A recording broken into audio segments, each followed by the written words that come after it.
哇！哟！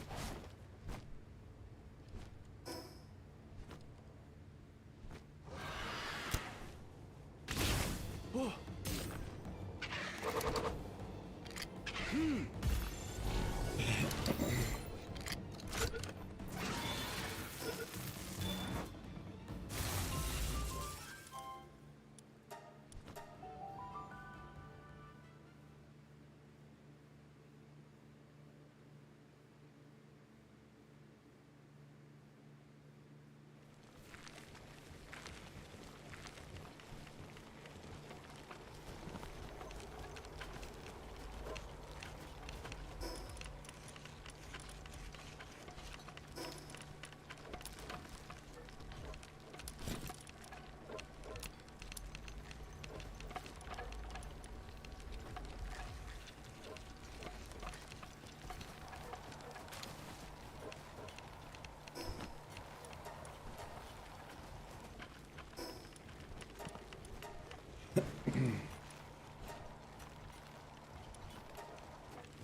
哦！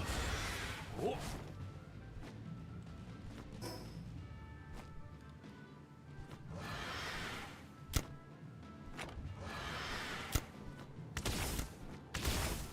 哇！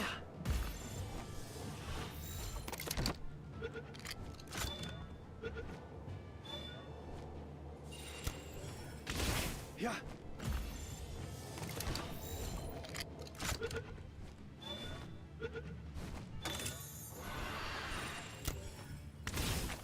呀！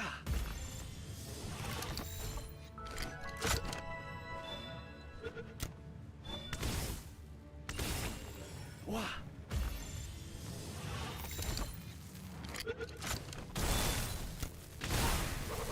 嗯。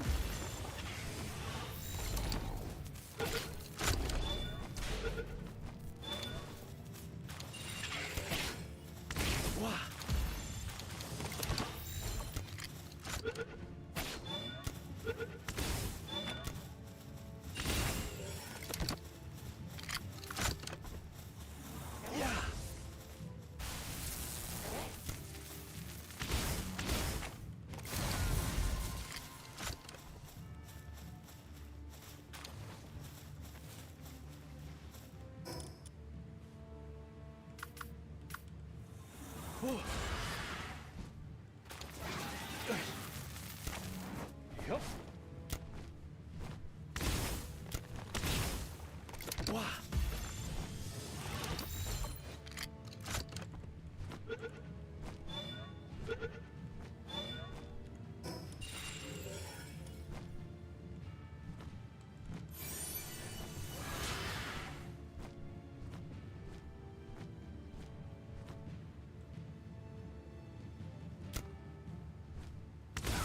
Oh.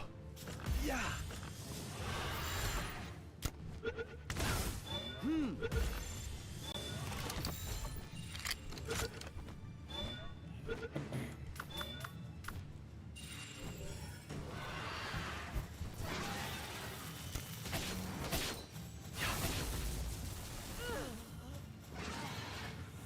Yeah.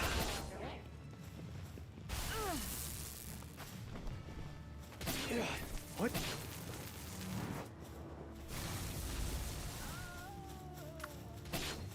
Wow.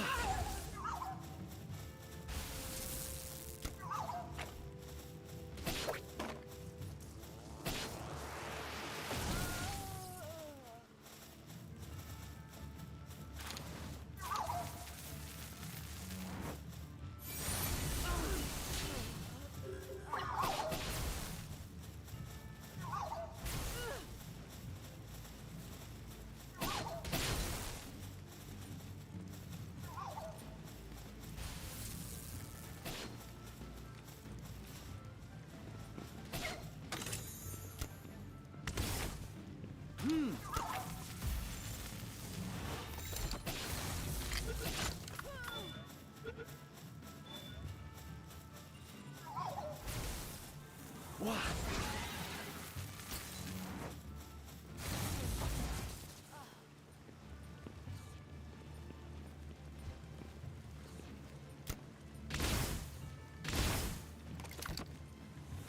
Yeah.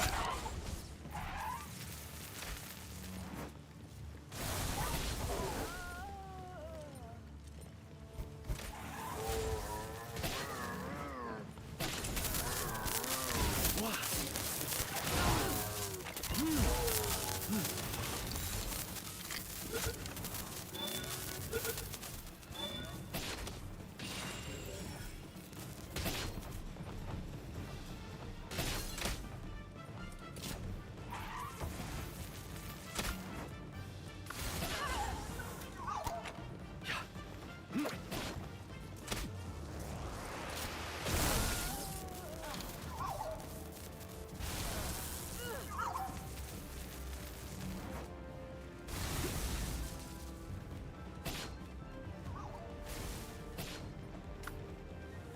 Yeah. Yeah.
Wow. Wow.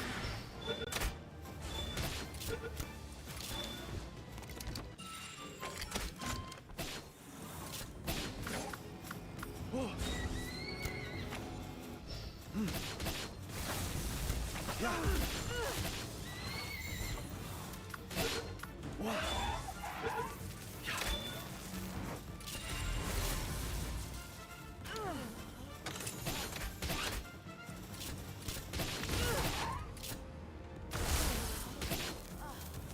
Yeah.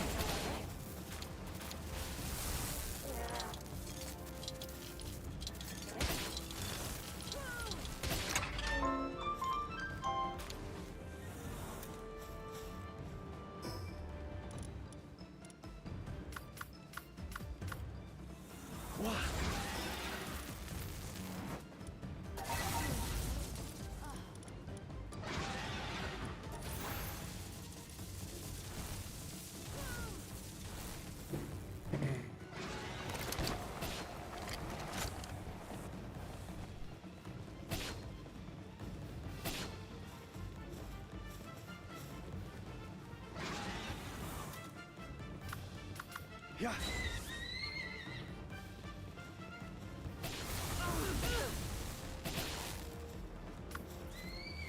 Yeah.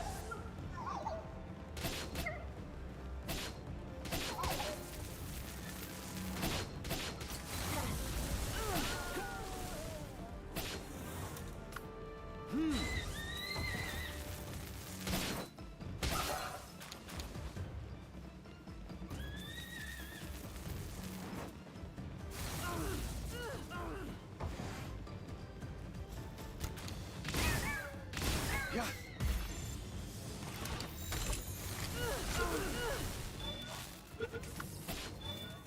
Oh.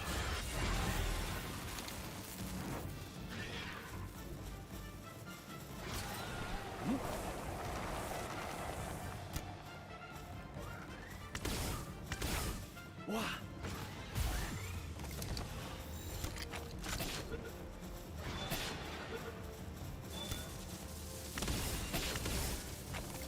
Yeah. Wow.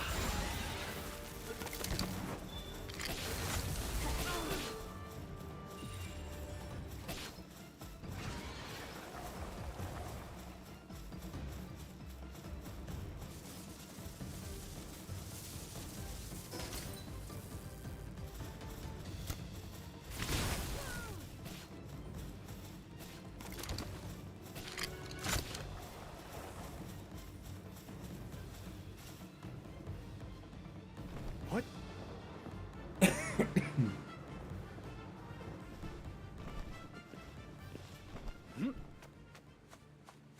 Oh.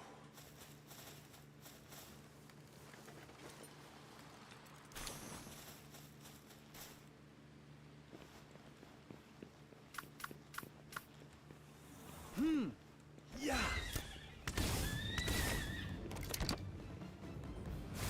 Oh. Yeah.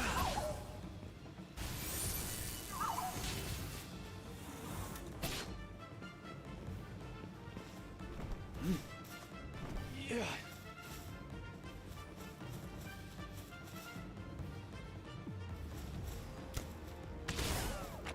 Yeah.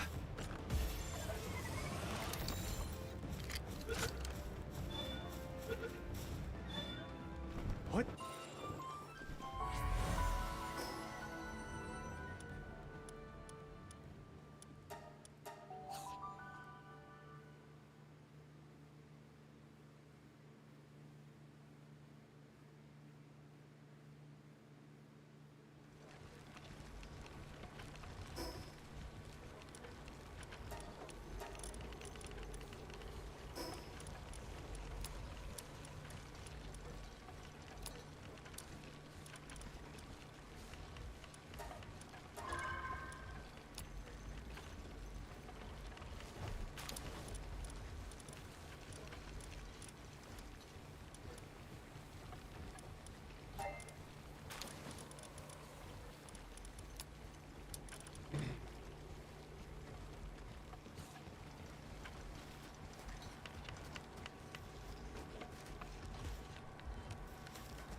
Yo.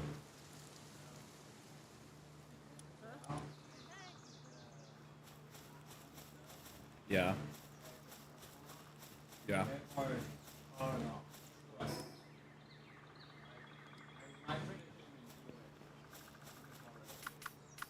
Oh wow.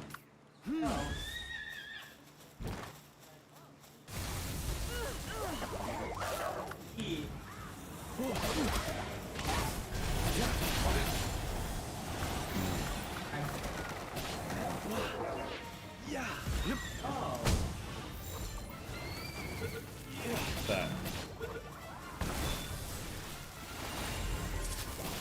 Nice. Yeah.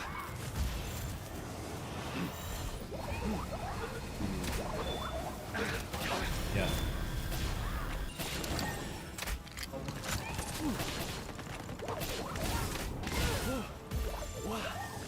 Yeah. Yeah. Yep. Yeah.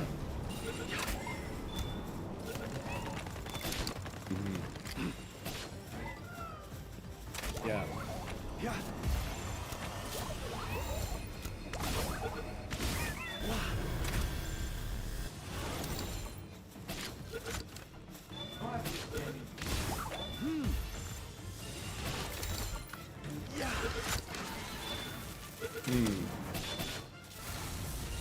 Yeah.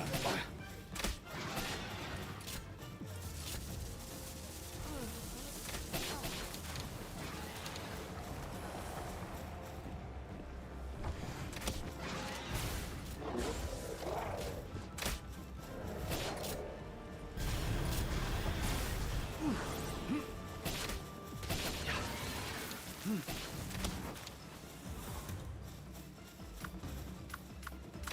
Yeah.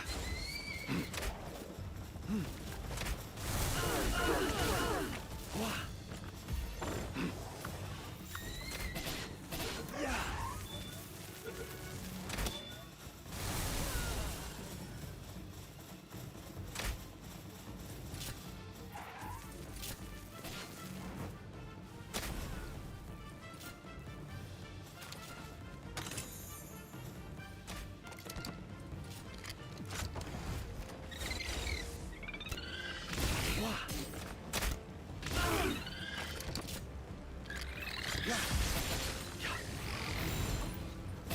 Yeah. Yeah. Yeah.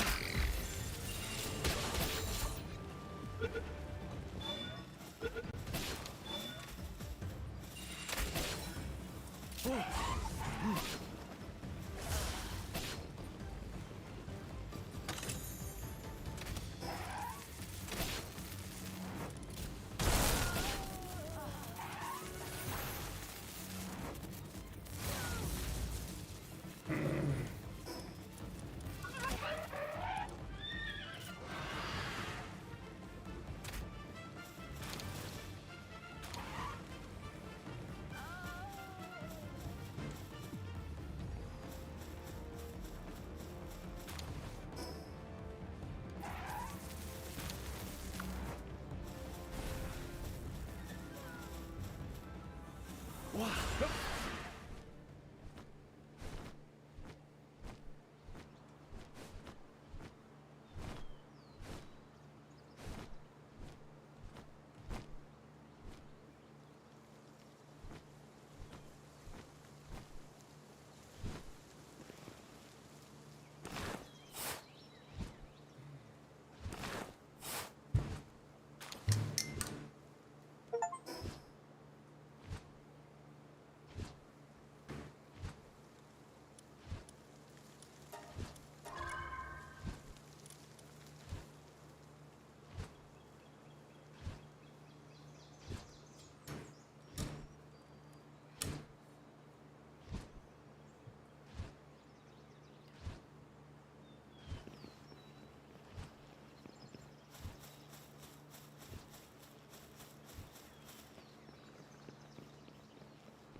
Yeah.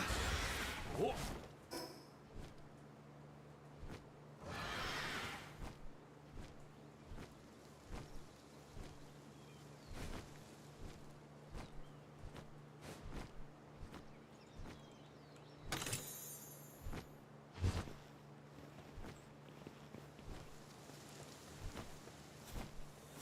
Wow. Yup.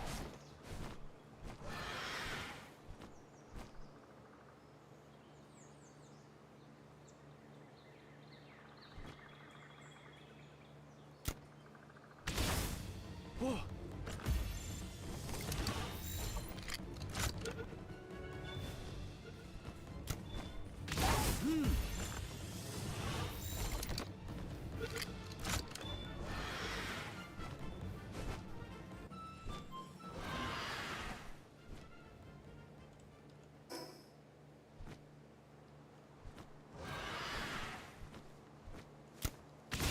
Oh.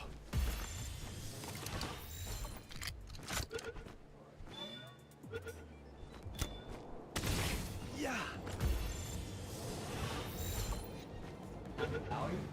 No.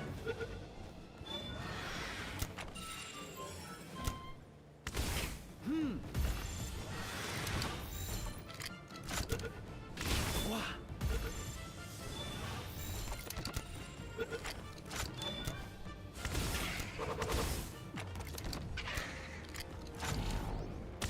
Yeah. No way. Wow. Huh. Again. You.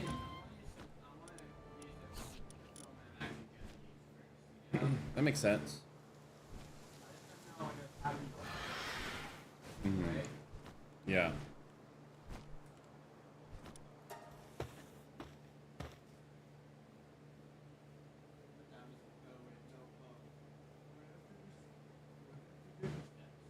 We're in debt, so we just have to do one section reading. Then after that, we just have one section reading, so we done everything else. It'll have to be on the second section that I could be flexible with waiting until Ethan. So we have to do this section, but the next section, if you want to do that with Ethan, we can. Unless you just want to read 2 sections with him. You want to do that? All right. So no matter what, before we go, we have to read 2 sections. That's reading, not bio project.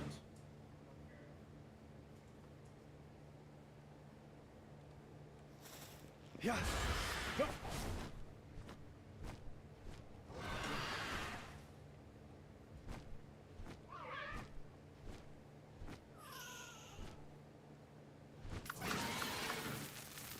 Yeah.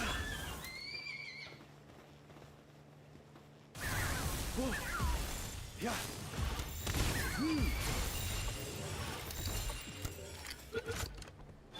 Yeah.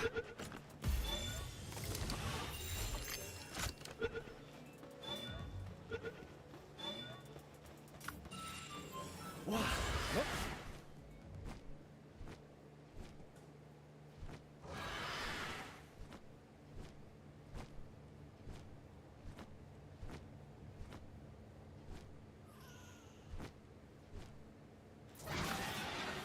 Yeah.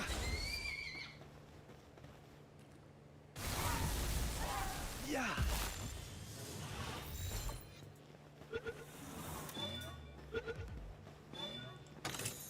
Wow. Yup.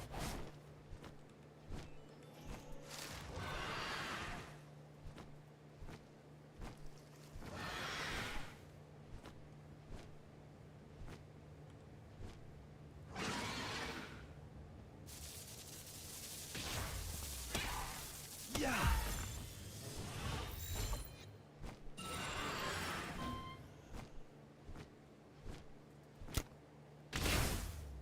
Oh.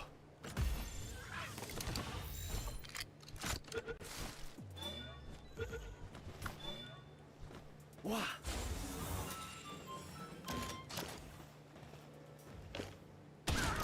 Yeah.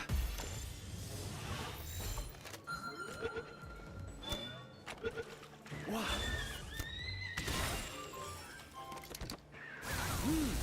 Yeah.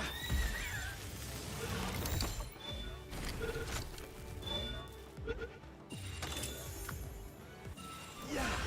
Oh.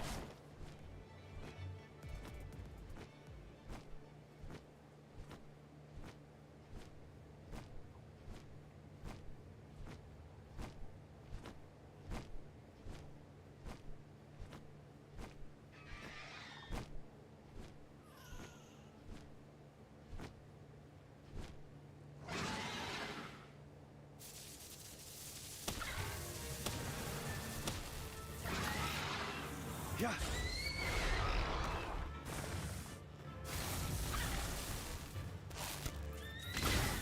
Yeah.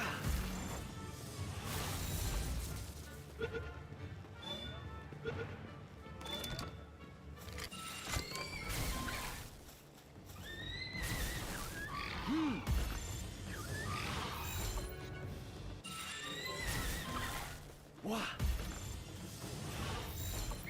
Hup.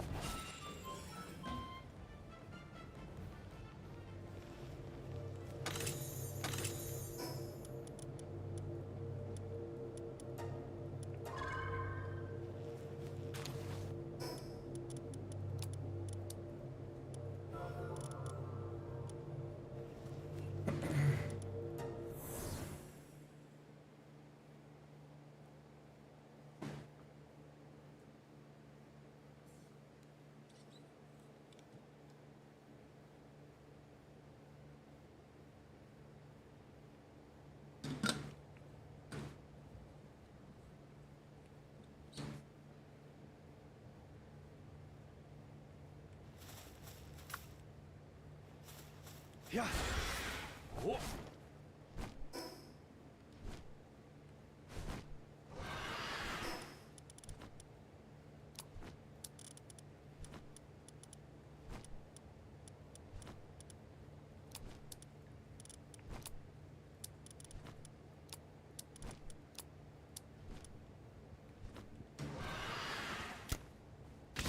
Oh.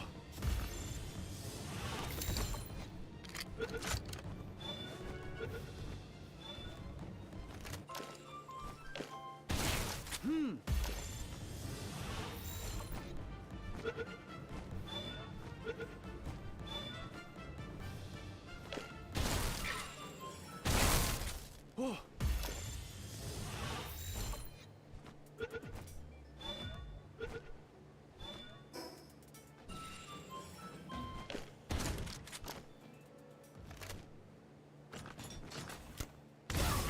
Yeah.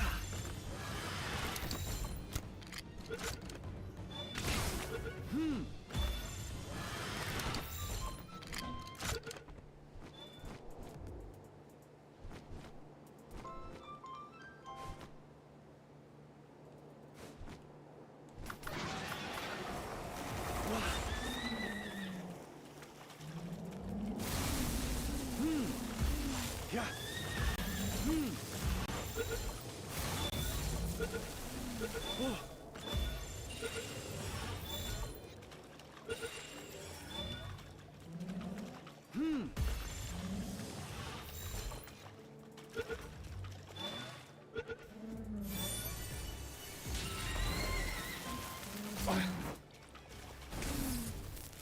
Yeah. Oh.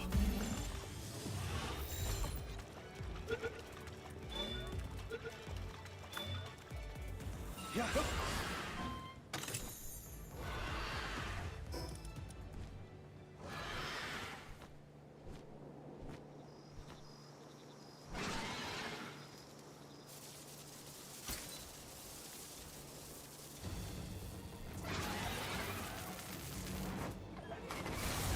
Wow.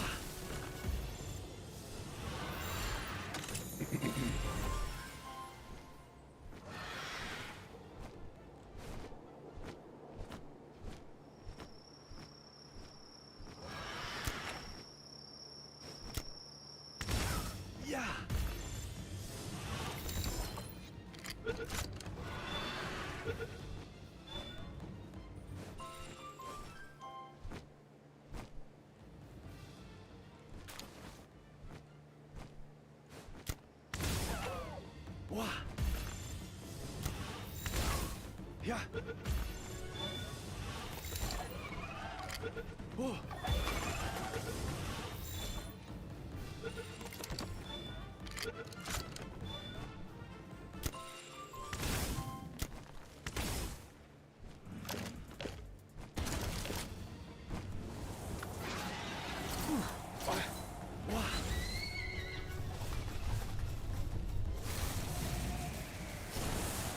Yeah. Yeah.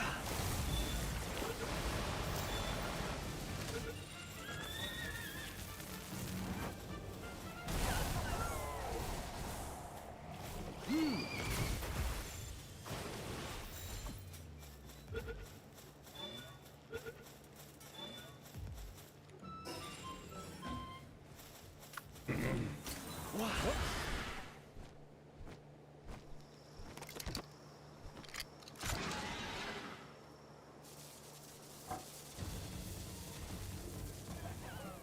Oh.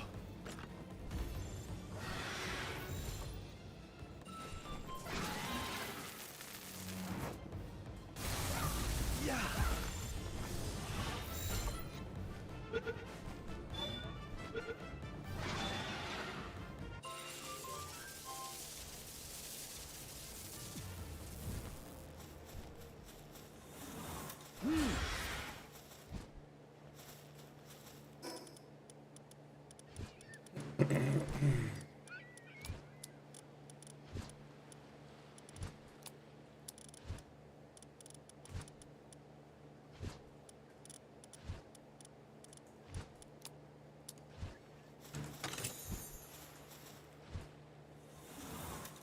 Yeah.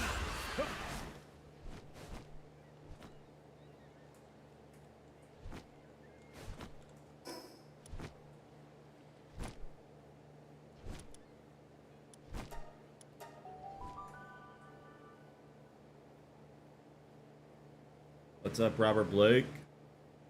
How you doing?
Yeah. Yup.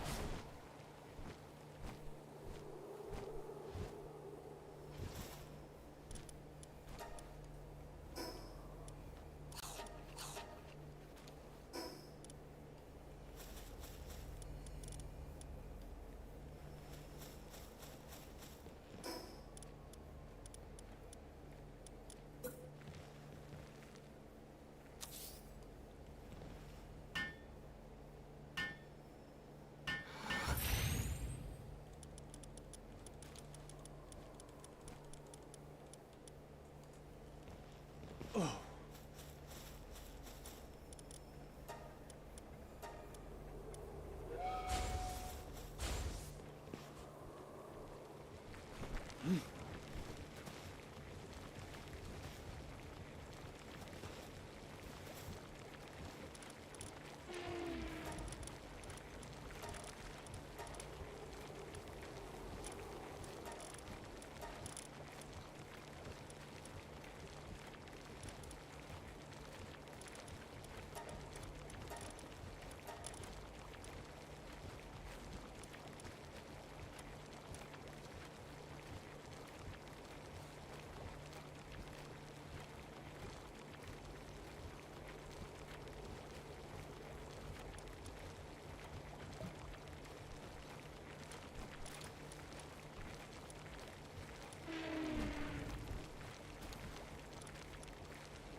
Yeah.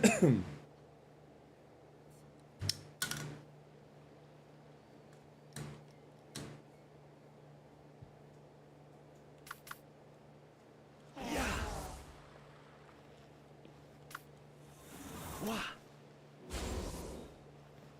Hup.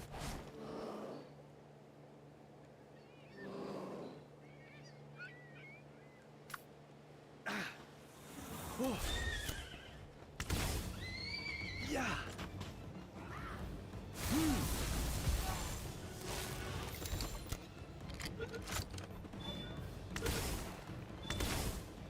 Yeah.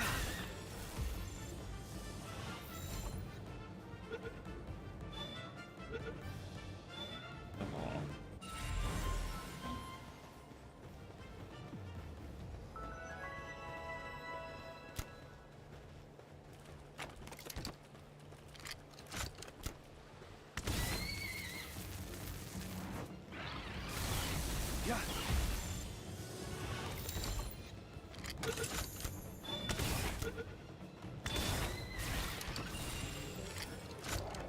Wah.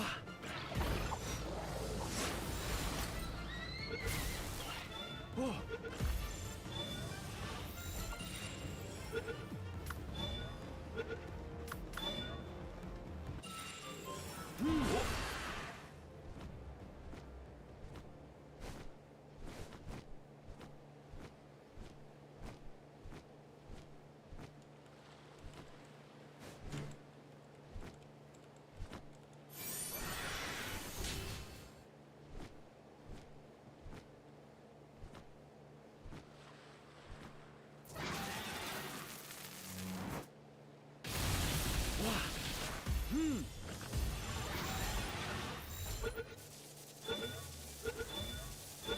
Oh.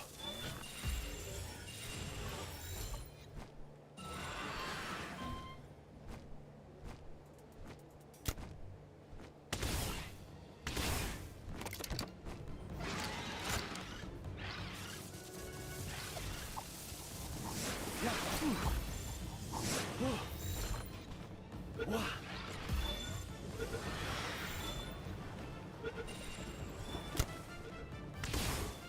Oh.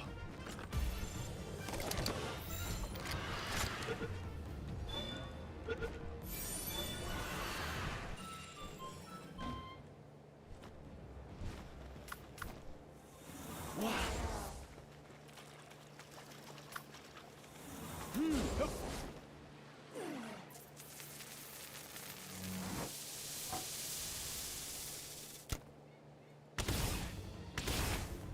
Yeah.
Yeah.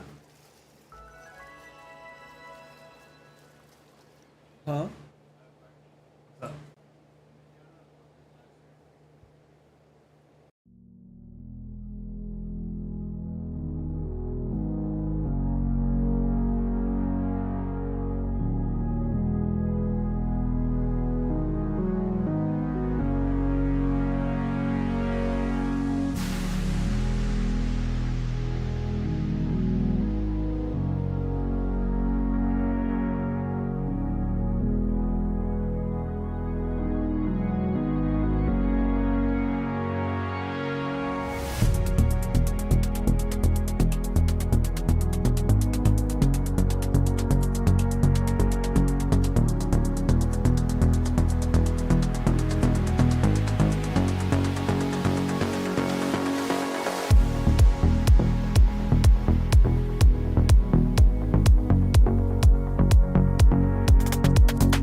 Wah.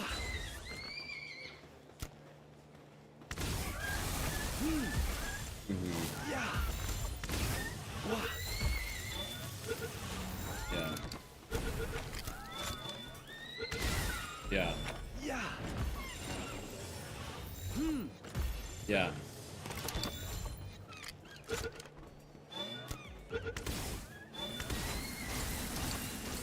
Yeah. Use what?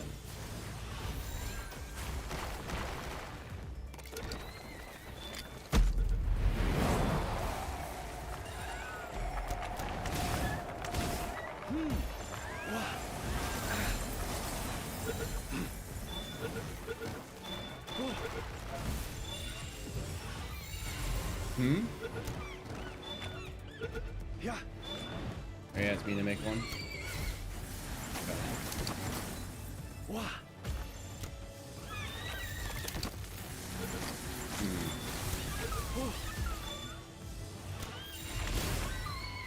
Yeah. Wah.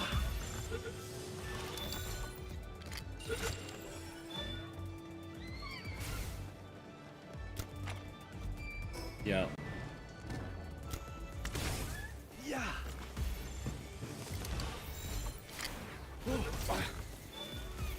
Yeah, it's great because that's one of my strongest.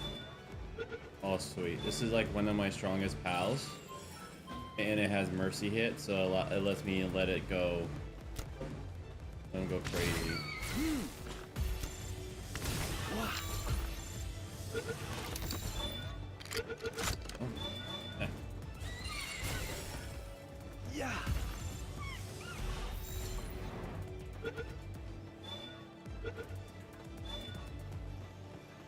Yeah, dude.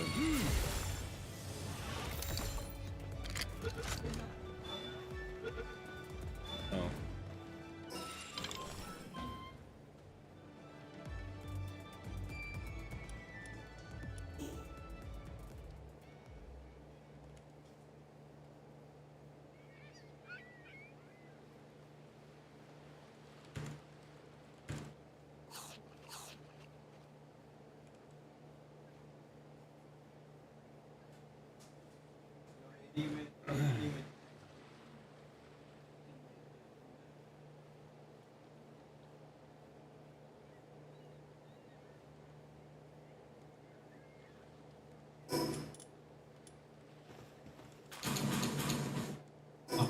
That's funny. How did I end up? I don't even know how I ended up there. I'm at max level, so you can take those. Or not max level. My stats are Yeah, fully you use max. max stat. You are at max level, but you're at max Yeah. stats. Yeah, they're useless to me. And I bought way more than I needed. Turned out. Oh, yeah. I'll save the burn elixir for the next person who needs it because I'm also. Zen Also, yeah. I wish you could buff your defense with something other than armor, because it looks sad to look at my thing and just see max, max, max, nothing, max, max. Have you seen this Or just pal? put it- This pal is so funny going through the water. It has Oh, hold like on. it has like a little like. Oh, you don't understand. I have to show you mine. I have an amazing one because I use it for fishing, because fishing is like actually impossible in the World Tree if you don't have like a 5-part PAL party dedicated to it. Yeah, I am. Right now, I am leveling up my electrical party to fight the whale to get into the world yeah. tree. Okay, nice. There is. I don't remember which one it was because I don't use a lot of electric pals, but there is one that gives a flat buff to electricity, and it's like 65% if you fully condense it. Nice. Yeah, each one gives a really good buff to electrical stuff. Where'd you end up here? I gotta show you mine. Mine is crazy. Yeah, Char? You want me to create the account? Okay. He's bro switching the Orca Slicer. Oh, okay. Oh my, what a zoomer. Yeah, it's because That is so distracting. don't mess up.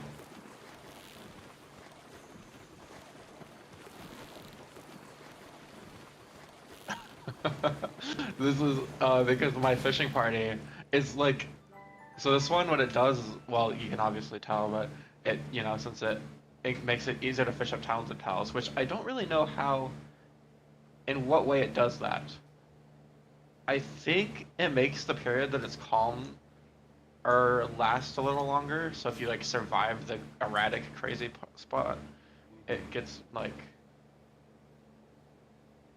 better. Yeah. What all it says is it makes it easier. So I don't actually know what This one what that also means. says it makes it easier for talented pals. Yeah. Mine certainly Which doesn't have the zoom that your pal has though. Yeah, you could probably. It's the I have Dimensional Leap and Sleek Stroke. Oh, hold on. What am I doing? I can make him so much faster. I'm silly. There's like there's a really good water speed passive. It's like 50%, and I could replace one of my slower Nice. speed passives. So yeah, it's finally level are you found right where now? you get the caramel cotton candy. Oh yeah, as far as I know, they only spawn there. I was gonna mention that, but you seem to have figured it out. Yeah, I like as I'm leveling up my electrical party, I'm taking this as a moment to explore where I haven't explored before. Yeah. So I haven't. Yeah, like I said, I haven't really done much with electric pals, but right now I'm raiding Orzerks, which are electric dragon type. Mm-hmm.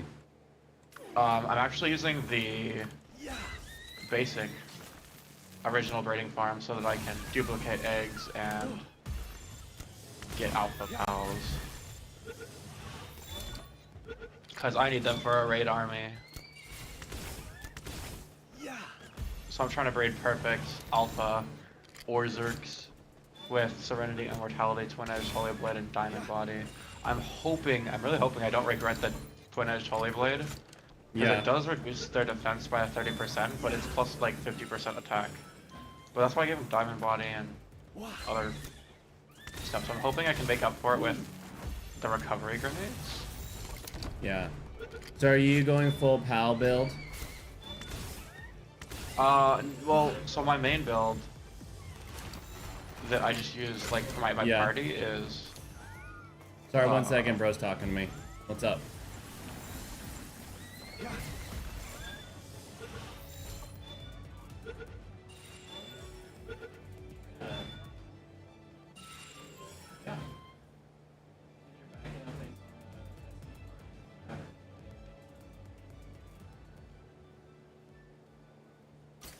Because you're using, you asked me to create an account. I'm not going to give you my account information.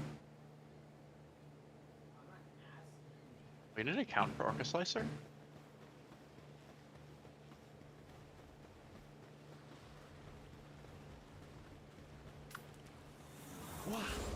Fear so. At least that's what bro was thinking. A lot of things that it's open source, so I don't. I haven't used like exactly Orca Slicer, but I know Bamboo Slicer is a fork of Orca Slicer, but obviously Bamboo's a bit more proprietary than the open source nature of that. Do you want help fighting the boss? No. With how geared you are, it'll feel unfair. Do you know what the actual condition, like what the game checks for to let you into the world tree? You tell me something. I remember you telling me there's like a cheese around it. Yeah, if you have that pal in your party.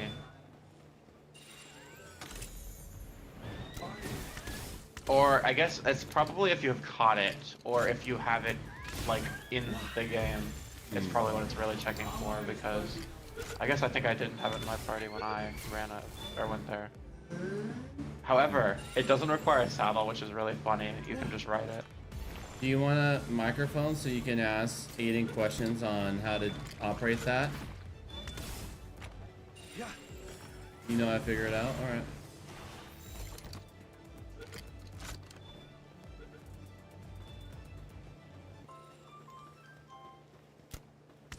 So these World Tree passives, they all have like they're all super powerful, but they all have a downside.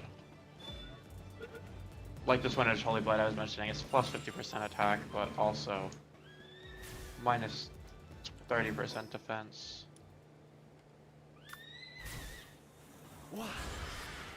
I think my favorite one is just for it to put on a mount is Dimensional Leap. It's plus 50% movement speed, but increases the hunger depletion rate by 15%, which isn't really that bad. That's not like a big for what thing. it does. Yeah, for what it's doing, that's totally worth it.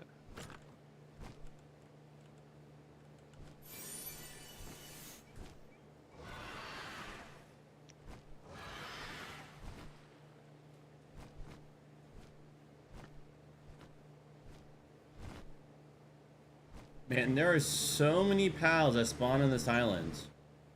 Oh yeah, there's always a surprising amount on those little islands. Oh no, I'm out of holy water? Oh dear. I just spent it all on ingots. I guess I need to go get more.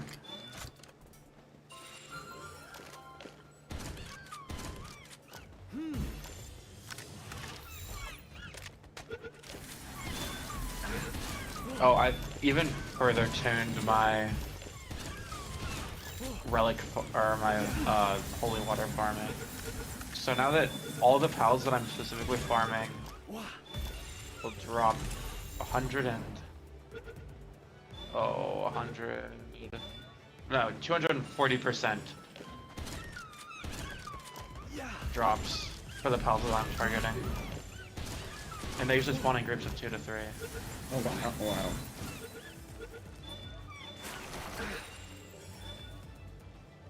I literally just went with all the... Basically just got a ton of elemental drop buffs. And I go to a place that those guys spawn. And I have 160% for electric pals. Because there's 2 pals actually that buff electric drops. So I have both of those, and then I have 80% for dragon types and 80% for ground types. And all of the pals I'm farming are either electric ground or electric dragon.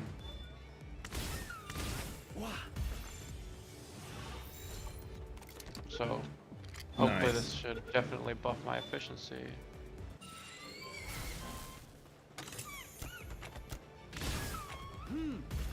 And I'll level up my Adrenaline in the meantime.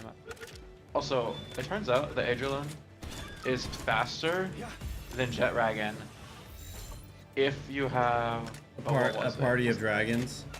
Yeah, a party thing- of dragons and or dark pals. Yeah, I was zooming. I was feeling it.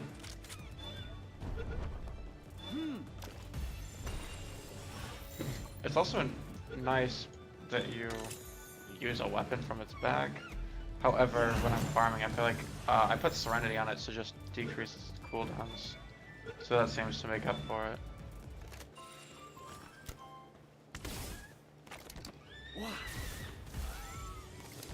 Although I really need to get this guy. He's at 76, which isn't quite one-shotting stuff, which is a little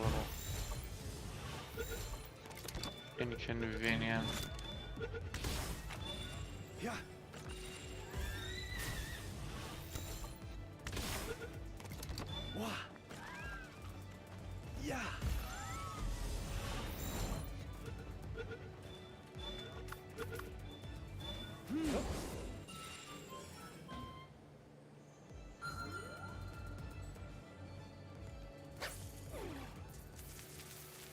Oh gosh. I accidentally had my pal attack, and so then all the fishies went away. No.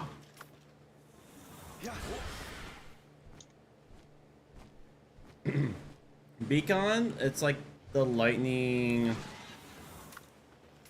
It's like a lightning, It's like a lightning bird thing. yeah, it actually has surprisingly great flying speed. It also had some, I remember Beacon, I think it didn't have also some really good passive. It has like a really good also, that's why I'm having it. Its movement speed is increased by 80% for each other electric pal in your party. And also change the player attack type to electric damage. Oh yeah, it buffs it. Those ones are pretty good, yeah, if you want to do. It's like I need something to use against the water. So Yeah. I think I just brute forced it with stats. The brute forced the fight. yeah, I was so. I think I just. What? So when I was first going against it, I was using my water, fire. I was just using it for adventuring, not for boss fighting. And so now I'm overcompensating the fight. Yeah, at first I think I lost by like not that bad, so I just like condensed my guys or something and fed them souls or something like that, and it worked out the second time.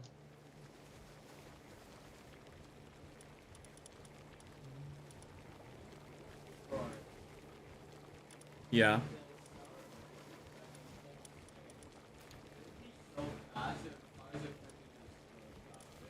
Oh man. Oh, you wanna know another tip for just like spotting specific things in the world tree? Hmm. You know those auras that I have? It kind of looks like uh, I don't know. It looks like kind of like a wisps coming off of me and my pals. I don't know what you're talking about. Oh. Oh. Almost looks like I'm on fire, but the fire is white. I wonder if it's safe now with my pure lightning team to beat the boss. What level are you? I'm 80. And your pals are around 75? Around 70 and lower. I have 175 pal. Do you have a flying mount? Because that would make that fight a lot less hard. Yeah, my beacon is a flying mount. Oh yeah, I suspect you'd probably be fine. It might not be like easy, but I think you could do it. Alright. You said the beacon has good speed, right? Huh? You said the beacon has good speed. Oh yeah, especially when you have a full lightning team, because it has increased flying speed by 18% for each other electric pal. Yeah, right. Yeah, when you do like a full party like that, not bad at all.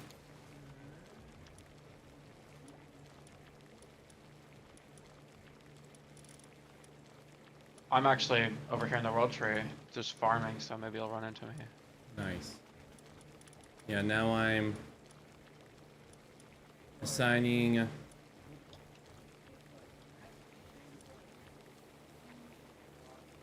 dude. I can attach something so you can ask him questions, okay? Oh, this gives me a good time then.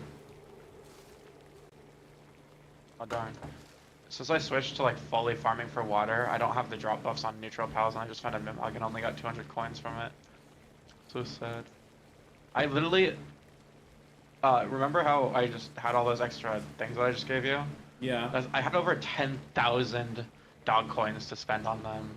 Oh wow. And then I kind of was like estimating, because I didn't actually know what the max stats that would let me put on it were. And I guess I got pretty close. I usually didn't, I think the most I had to surplus of was like 3.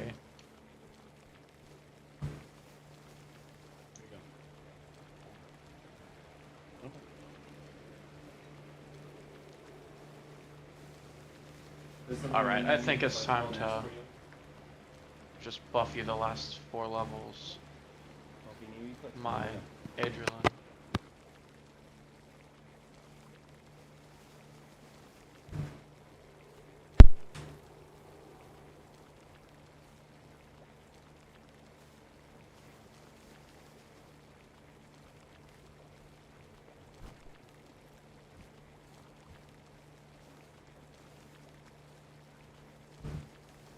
Right.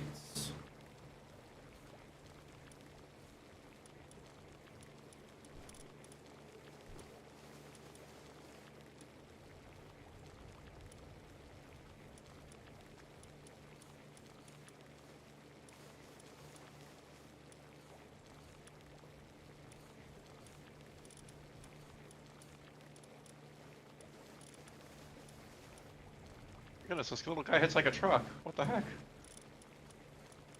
Took like a third of my beacon health. Or my beacon, my Agerlin.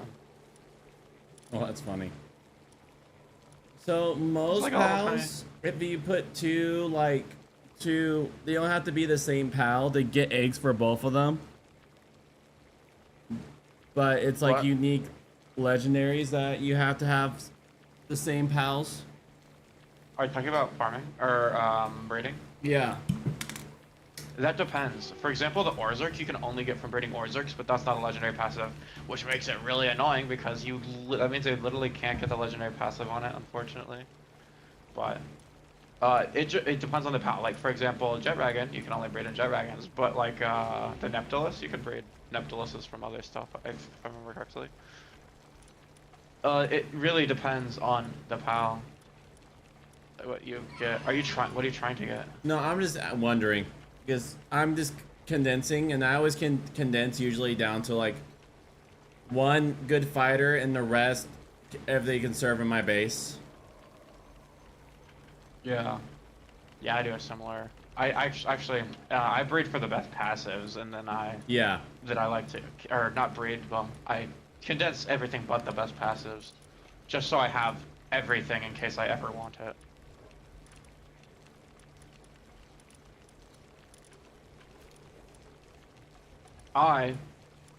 Right now I'm printing. I decided to print a 3D printed Palball.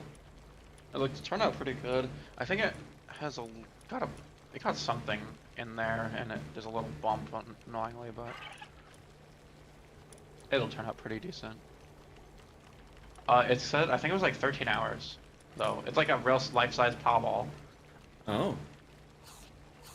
That's pretty cool. Well, I need to find something that's good to glue PETG together, because it's in two halves since it's a ball.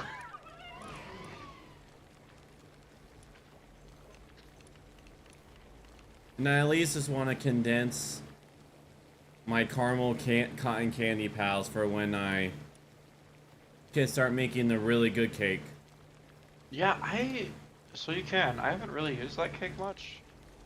Although, when I start, I guess I think I have all the mutation passives, or access to all the mutation passives anyways, so I don't really need it.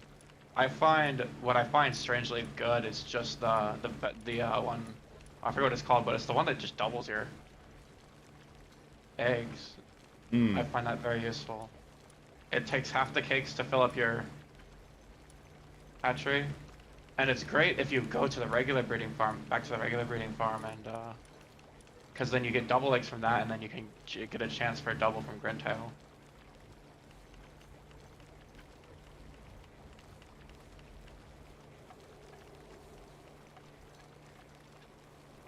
Because the breeding related passives that are on the pals don't work for the ancient hatchery.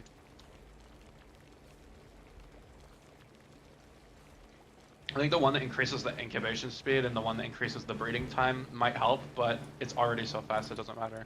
Yeah. So does it also breed them and incubate them, the ancient breeder? Yes, but you have to take the eggs out and then put them back in. Huh. Oh, hold on, never mind. It automatically sticks them in, but you also have the option of putting eggs from anywhere else in there as well. I see. Oops, I accidentally picked these up without getting my breeding party. That's unfortunate. Well, I guess it doesn't matter how good they are at this point.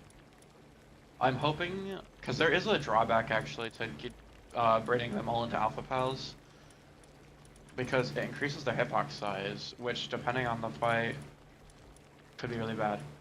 Especially since they have twin-edged Holy Blade, which means they have less defense.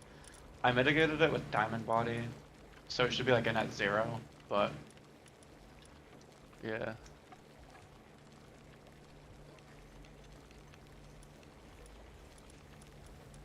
I probably should have just looked up what other people did to find the best build, but I want to do damage, and I figured hopefully I can mitigate the lack of defense with the recovery grenades.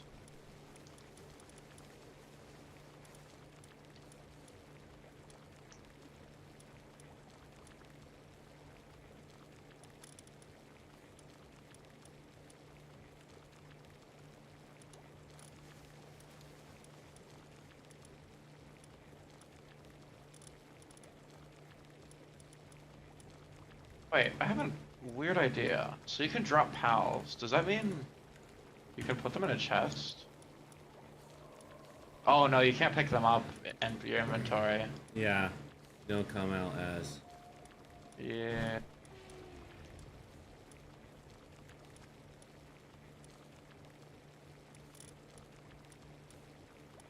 That would be interesting.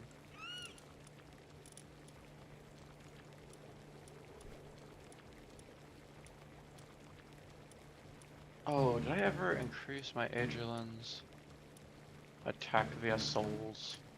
Maybe that's why I'm not dealing a ton of damage. Is it a chance for them to be alpha when you're breeding them? There's always a chance, but if you use a what's it called? A Broncherry and a Broncherry Aqua, each one increases the chance of it being an alpha. And you can get it to 100% by upgrading both of them, and they do stack because they're different pals. And then the Grintail has the chance to double it, the eggs you pick up, but only out of the regular, like eggs you actually pick up, not the eggs from the ancient hatchery.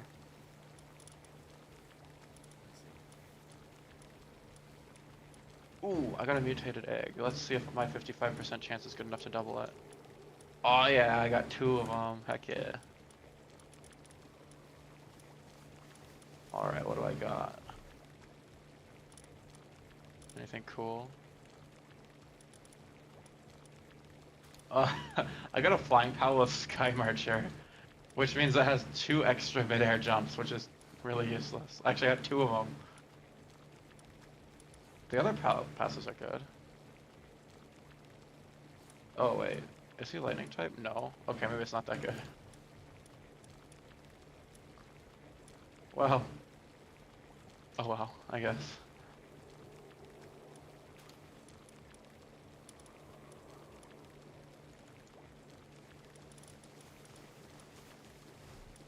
Alright.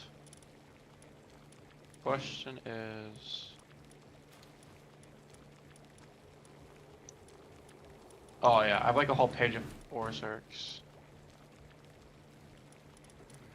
So I gotta just figure out which ones are the best, condense them onto there.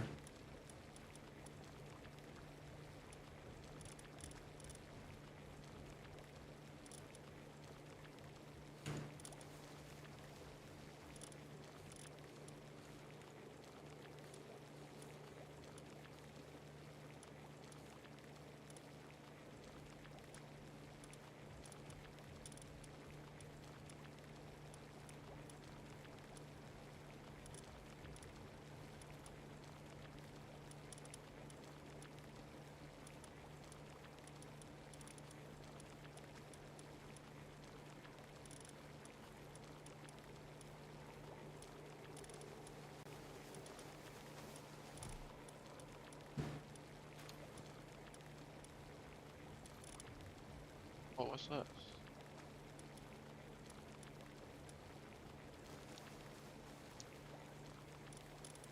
Oh, it's a base.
You have the Paltamer's glasses?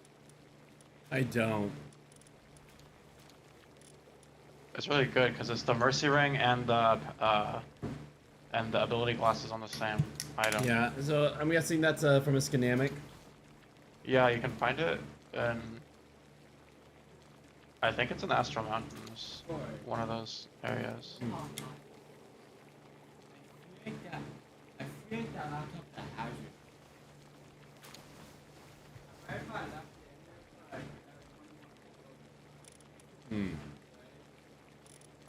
I mean, this SD cards,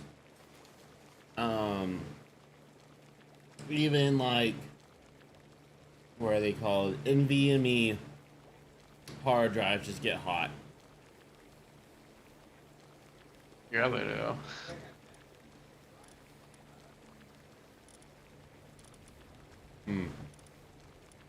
Alright, now I can condense. You know, I'm unironically actually still using a crossbow. Like, just a regular crossbow, like the one that deals like 500 damage. Uh-huh. Just kidding, 448. Man. What a unique laser moot. Oh, okay, remember how I was talking about there was like passives that only come from a specific PAL? Yeah. The Flame Emperor one is only on Blazemit, but you can breed it onto other stuff. But there's like no other way to get it other than breeding it down. So you get pretty much other fire pals to get that. Yeah. It's pretty good. It's probably maybe not the best, but I think for fire pals it's good. If, because I don't remember if you heard,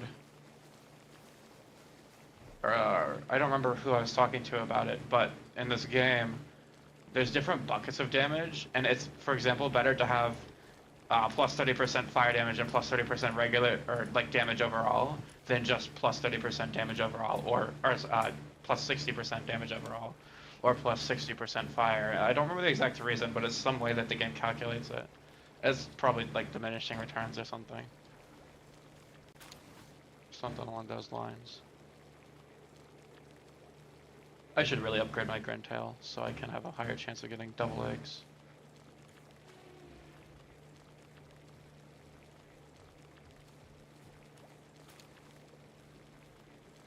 But to do that, I'd need to farm a ton of the either dog coins or Grandtails.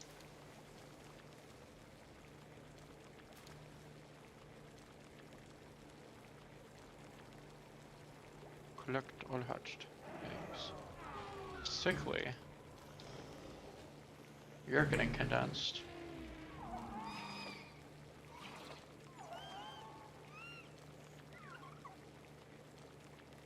Oh, I guess I should check. The Orzhok in my party, is he any good? Good passives.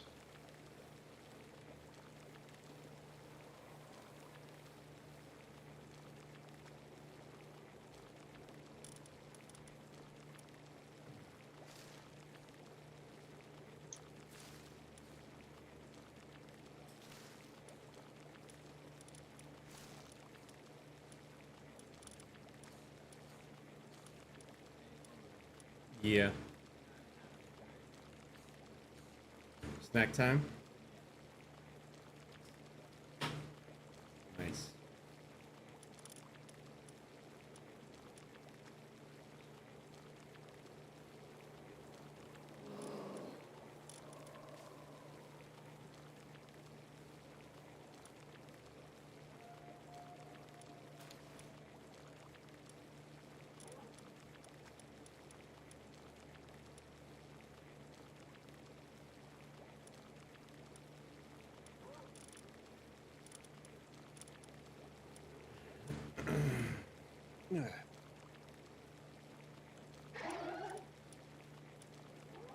So I'm guessing Spirit Empire is another one of those.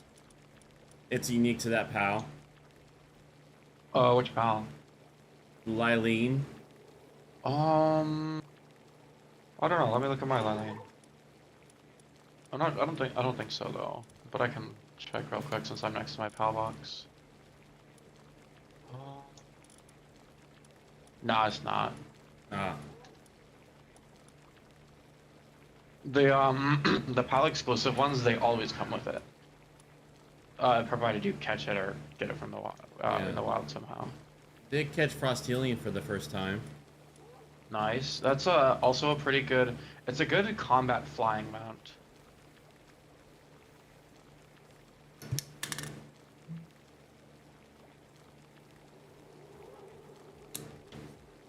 Hey, Nick.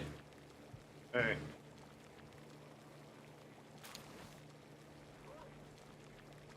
They finally unlocked the pond in Grounded 2. Okay. I've only played and beat Grounded 1.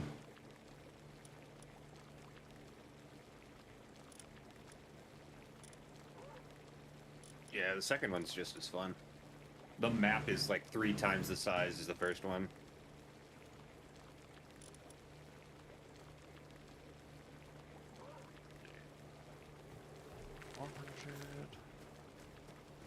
Oh yeah, That's a game I should do. that was a game that took a couple years to work through. Because the person I was playing with was not always feeling like playing it, and it was like the game that we're playing with together.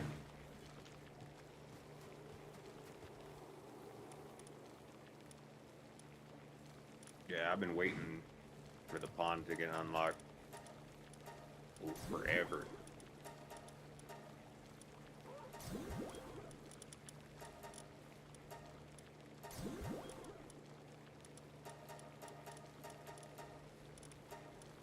Let me know if you guys ever need electric radiant gems. I have over 3,000 of them. I just don't really use electric pals.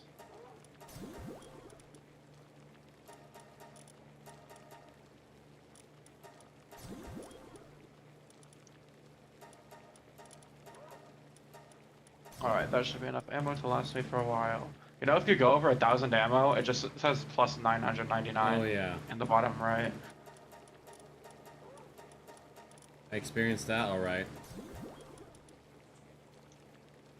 Finally got tired of having to craft it up, so I just crafted thousands.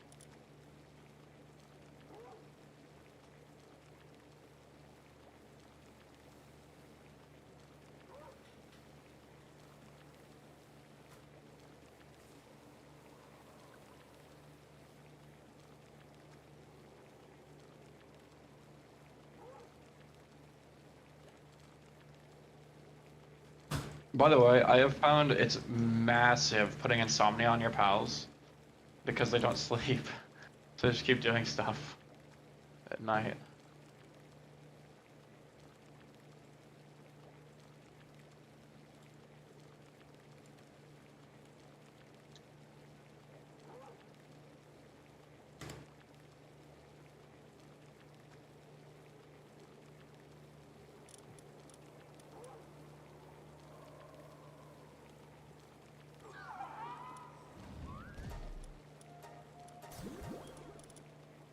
Sorry, what did you say? I don't know, what was I saying? Something about, I felt like something about Saying sleep. putting, nocturnal or whatever. Oh yeah, the what's it called? Insomniac. Insomnia passive, yeah. Because they never go to sleep. Oh yeah.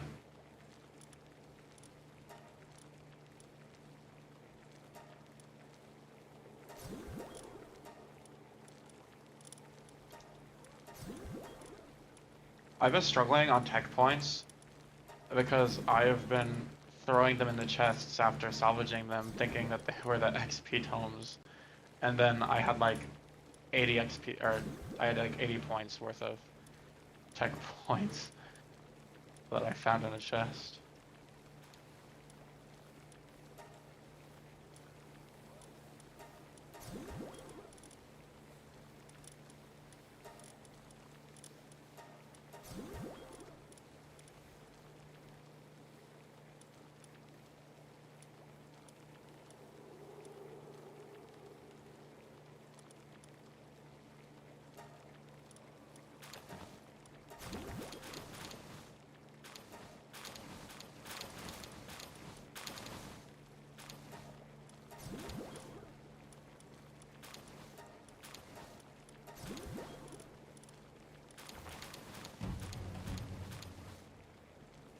Oh, you know what there is? I think there's like a custom loot mod.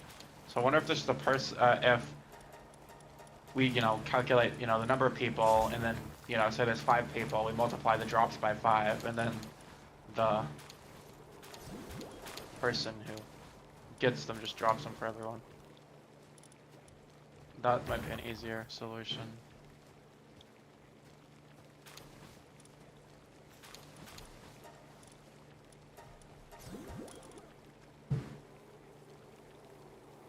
Which reminds me, I need to go fight Hartalis. I just don't know if I'm ready. It's a level 70 raid boss. The whale?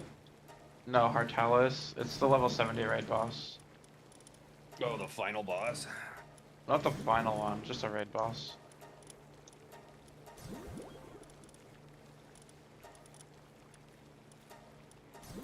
I beat Panthalus with a water type. Nice. That's crazy. With the 66, or the what it takes like 37% less damage. And they move a lot faster too. Yeah. Oh yeah, because the whole fight is underwater. Except for that tiny little island. Well, no, that specific boss gives your water pals like a certain percentage of speed boost. Oh, it does? Yeah, Like while you fight it? yeah. Oh, really? Interesting. Huh.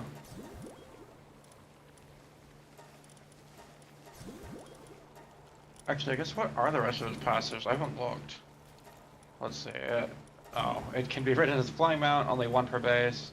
And, oh yeah, it just kind of patrols the skies. And you can't summon them in dungeons. No, not at all. No. I guess that makes sense. That's funny. They thought of everything. Yo. Alright.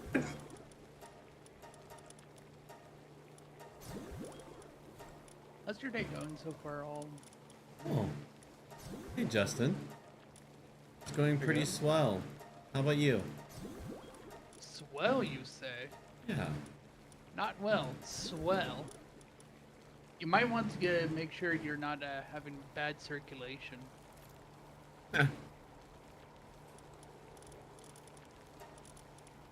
Aha!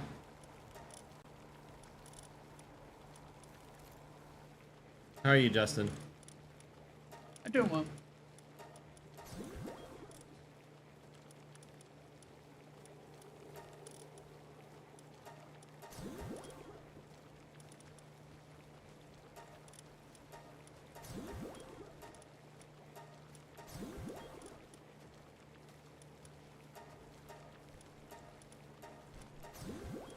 I figured out the solution to when you lose the ability to jump.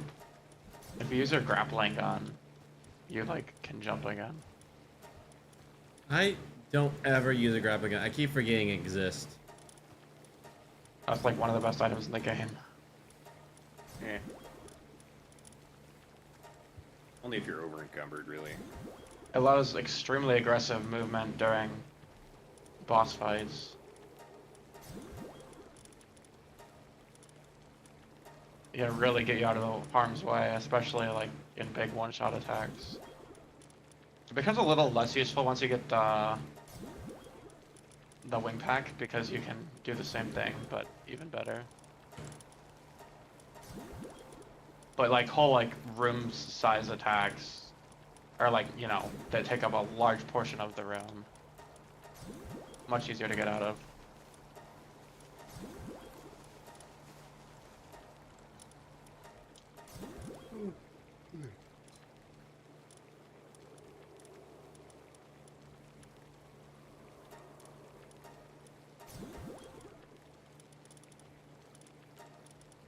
That reminds me, I also want to try to beat the raid bosses with only 15 pals because if I was just playing on default settings, that's what I'd have. But for now, I want to go fight Zoe and Grisbold and get the beam scatter. Anyone want to join me for a hard mode boss fight? Is it one of those probably boss fights that should probably wait? Oh wait, I am level 80. I want to wait until I'm done with World Tree. And I actually have like bred strong pals.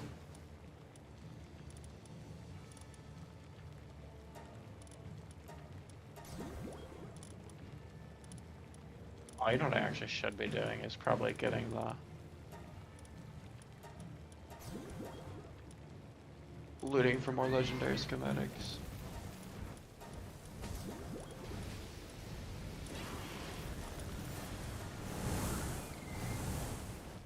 Oh, I'm being attacked. Oh no. What will my base do? Oh, I guess I left all my poison arrows at home base. Should probably bring those because that will make the fight less I'm challenging. getting attacked. Right.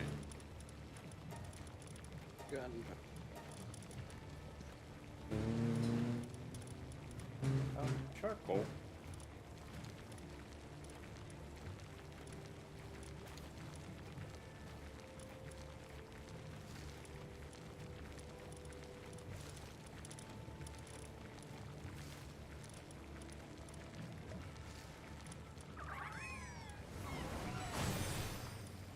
Man, I do kind of regret not braiding earlier.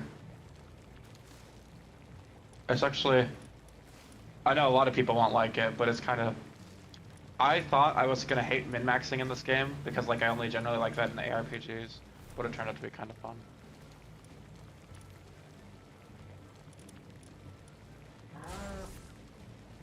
It's also like actually way easier than doing it in an ARPG generally. Like they made min-maxing your pals so much easier than it used to be.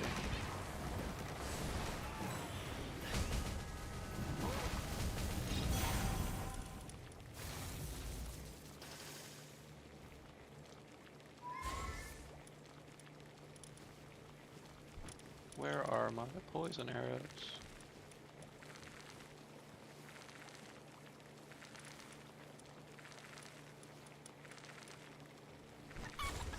Oh, they're in my inventory. Why is it saying I have none?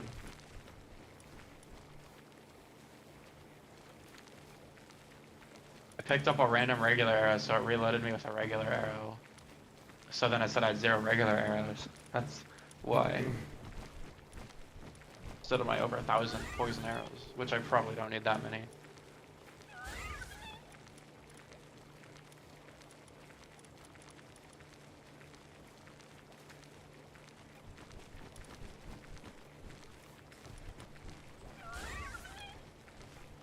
Although one thing I wish you could do in this game is like apply effects to your weapons, like poison or burn. Like even if it's like temporary. I see. Like, you kind of do that with a pal. Yeah, but certain pals get like benefits from like an enemy being poisoned, and that pal generally wouldn't have a way to actually do the poisoning.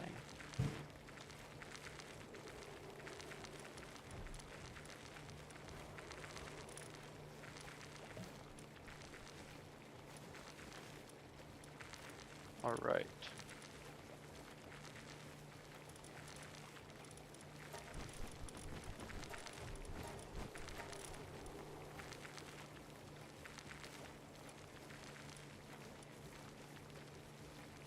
I'll jump. I haven't beat Griswold yet.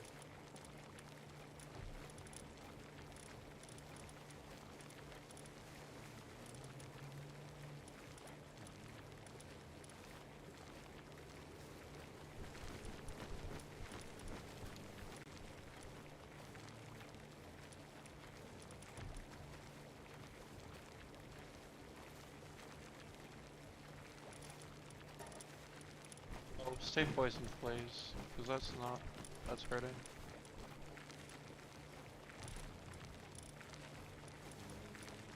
That's the downside of my build. If the enemy's not actively poisoned, it's not nearly as powerful.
Thanks for dropping your ancient relics in my base. Just one of each.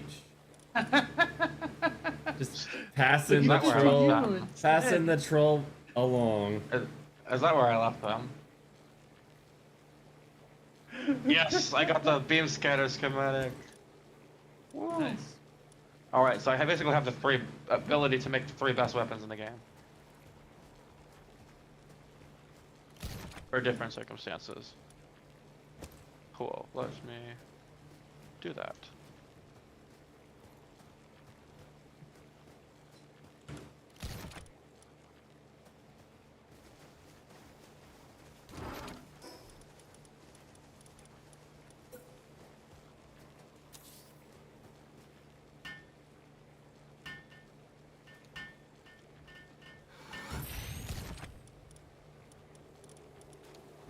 And that boss fight took long enough that it started getting some poison resistance, which was annoying. Although I forgot to apply my 25% food until like halfway through the fight, so that didn't help.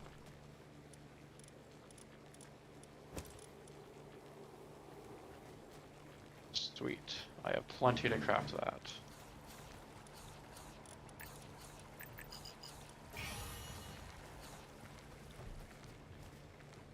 Also, if you have a pal that's like a base pal that you have no intention of ever using in combat, the Demon Hand passive is insane. It's 90% work speed at the cost of 30% attack. Oh, that is crazy. I haven't seen that one.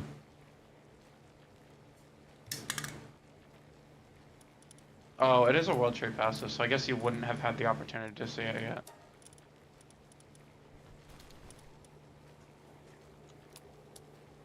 But it makes, it actually makes, if you stick 2 pals on your bench to make the AI cores, it actually makes it so much faster. Especially if you also set your pals to brutal work.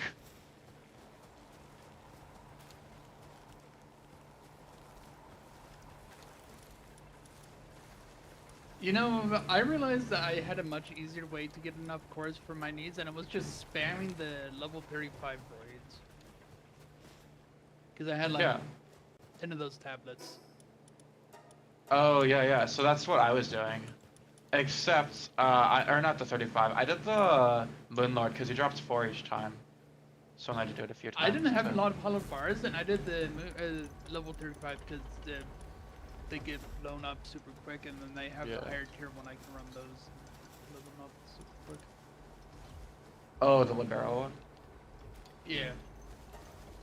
Not the max level lady one. I haven't even tried that. I'm terrified. I haven't done any of the max level one because there was like 3 tiers. Yeah.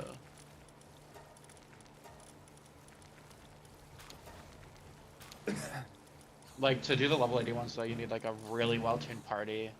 And I know that Herbalist, whatever it is, I know it has like a one-shot like wipe attack that'll just destroy everything that gets hit by it.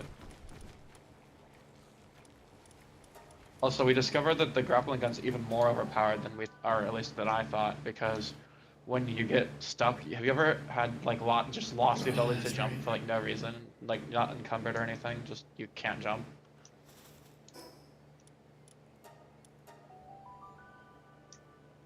Well, if you have, the grapple gun gets you out of that inability to jump.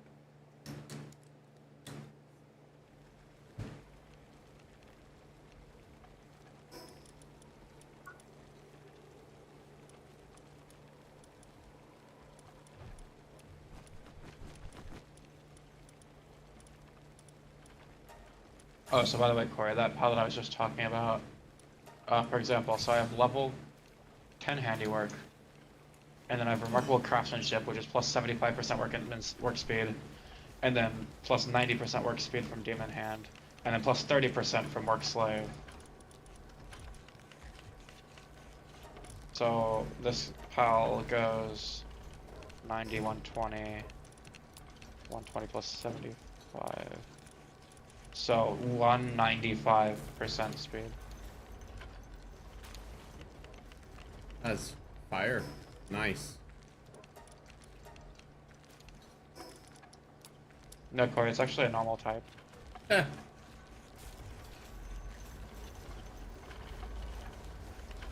Alright. Making a grappling gun. I'll give this a shot. Yeah, it's great. I've literally been using it since like I unlocked one. But get the highest tier because the cooldown's only at 4 seconds in between uses. It's a prototype shotgun. A shotgun? Yeah, I got a legendary skinamic for the prototype shotgun, so I've been giving it a try. Okay. Alright, now the beam scatter. Cool. I have like all the best weapons now. I guess it's probably time to actually retire the grappling gun, at least from my main slots. Because now I have all the cool guns. This is not doing what I was expecting it to do. Not really scattering the beams, but okay.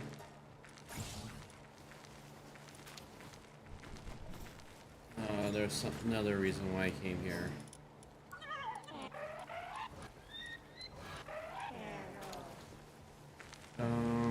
Oh yeah, accessories.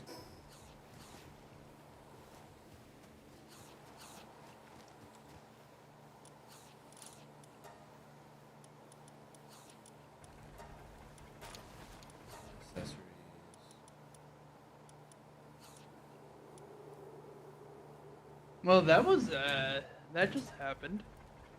A tree branch fell into the house Oh no. and knocked out the fiber. Oh. Well, that's not good. And it's currently laying on top of our electrical lines right now as we speak. Good thing I got my internet switched over 3 hours ago, I guess. No way. Like, unironically, same day, so I'm half worried maybe something happened. And they were stalling it or something. Like, how big of a branch? Like it is at least, like, you'd have to reach your arms around it to get around it. Feels like. Also, it is currently touching the power lines right now. So we're not touching it ourselves, we're... That's so. Was it like on your guys' property? The tree was? The tree wasn't, but it was very big tree. I see. That kind of... And there's been quite heckish weather over here the last 2 days. Hmm.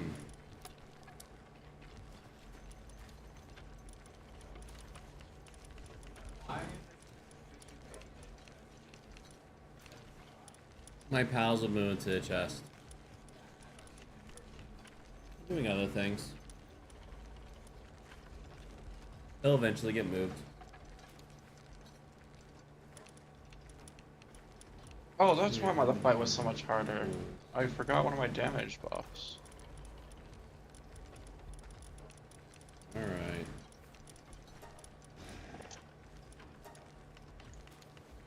You.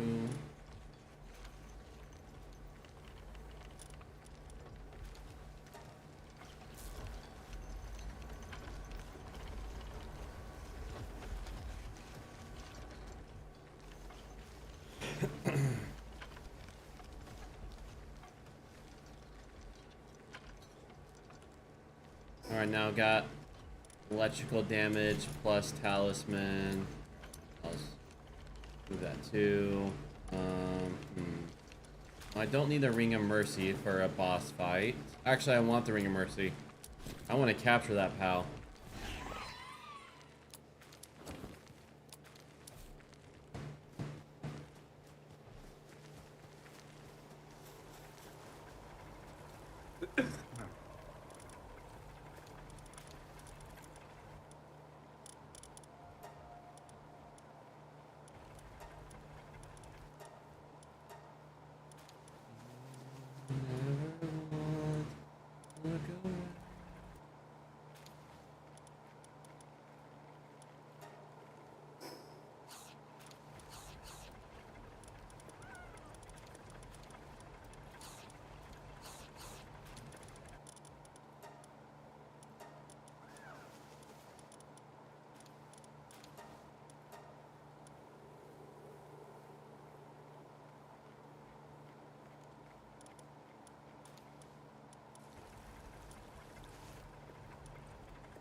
Another accessory that I can make.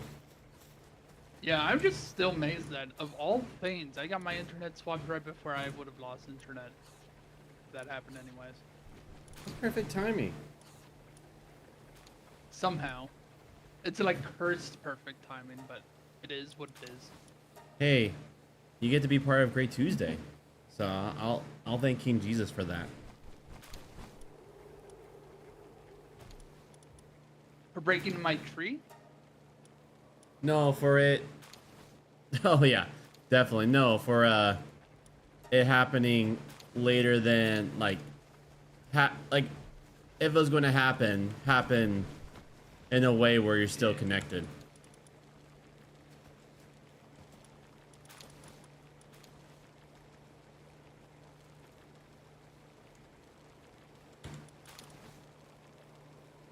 Although this was bound to happen eventually, given how the weather works in this sort of area.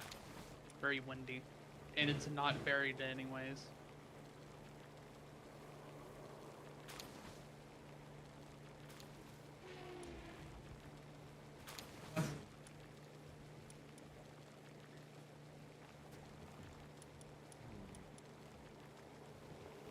Here.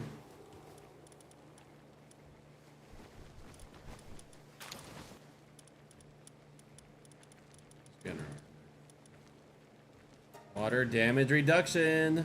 Yes.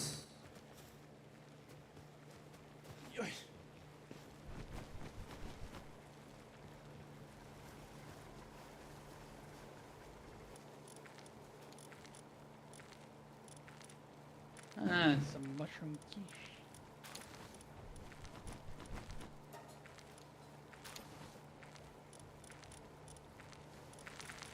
There you are. Huh? Full sections? Sure, 1 second. I will use the restroom, then we can read.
Because I apply blind on attack, apparently the plasma multi-cutter applies blind to the stuff that I am mining.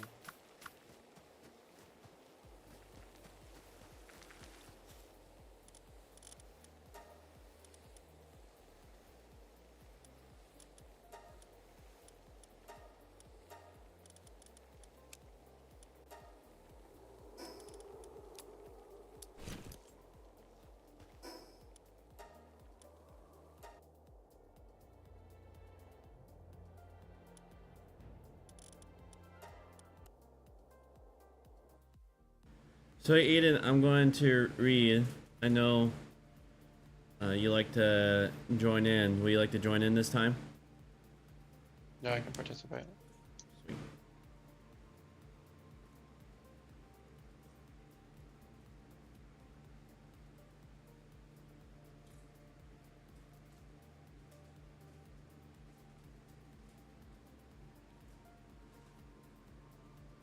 I know.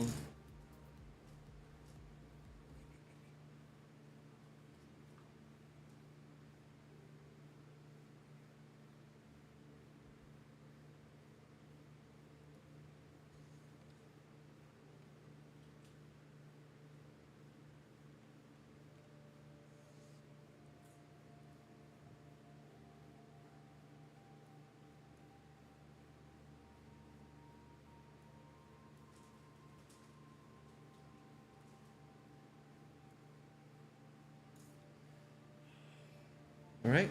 Let me start reading. Okay.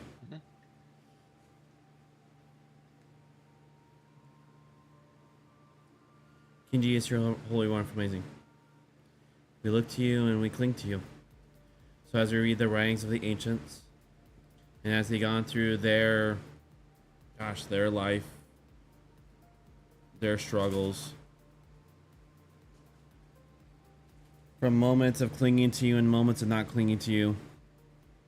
And King Jesus, he made that crazy statement that said that all of this points towards you.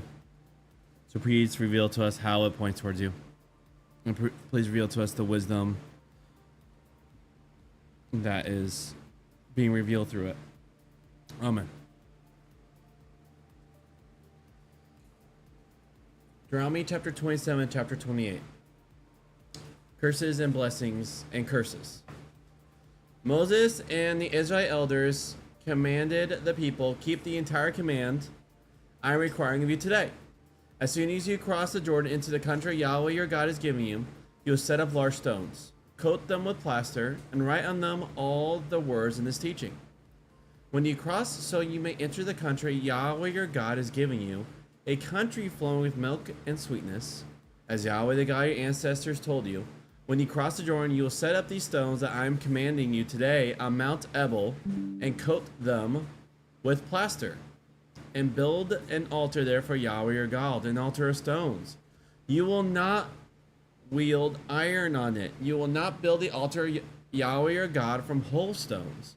You will offer on it whole offerings for Yahweh your God, and sacrifice fellowship offerings, and eat there and rejoice before Yahweh your God. And write on the stones all the words in this teaching. Make it good and plain. Moses and Levitical priest spoke to all Israel. Be quiet and listen, Israel. This day you have become a people belonging to Yahweh your God. You will listen to the voice of Yahweh your God and keep his commands and his rules, which I am commanding you today. Moses commanded the people that day. These will stand to bless the people on Mount Gerizim when you have crossed the Jordan. Simon, Levi, Judah, Issachar, Joseph, and Benjamin. They will stand for the belittling on Mount Ebal, Reuben, Gad, Asher, Zebulun, Dan, and Naphtali. The rest of chapters 27-20 describes the curses and blessings, and then many more curses that will follow according to whether Israel obeys or disobeys.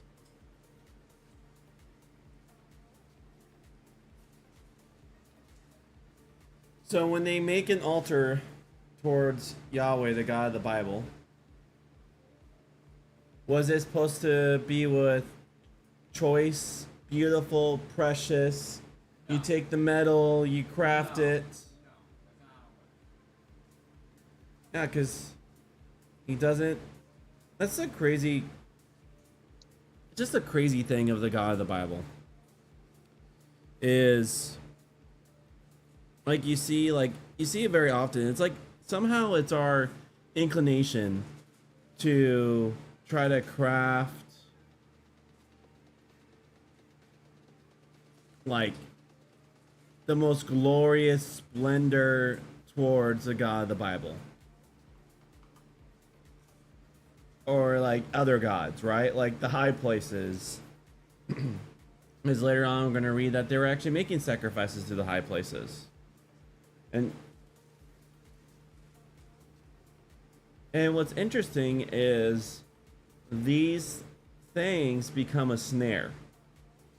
Because these high places, these beautiful, tall, lofty areas that they put a lot of work towards, they then become very easy to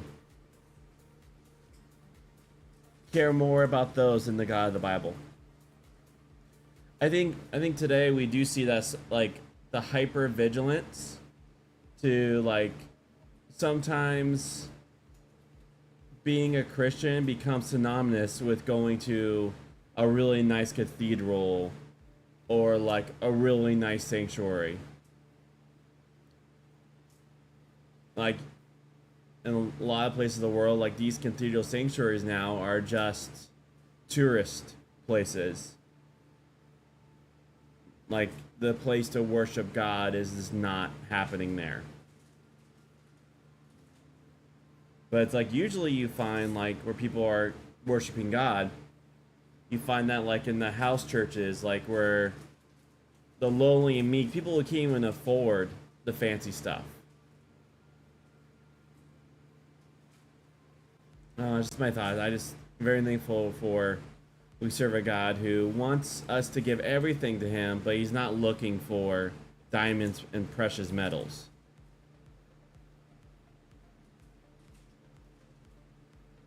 You got any thoughts, Aiden? Yeah, so I mean, it kind of starts out with like saying everything points to Jesus, and I was just kind of thinking, like, you know, don't store up your treasures on earth, because those will be destroyed. And it also kind of highlights, like, there's like nothing we can do for our salvation. It's like, he's not asking, like you just said, for like the gold and the precious gems. Yeah. He's just asking that you honor him. You know what's really interesting is are you there, Nick?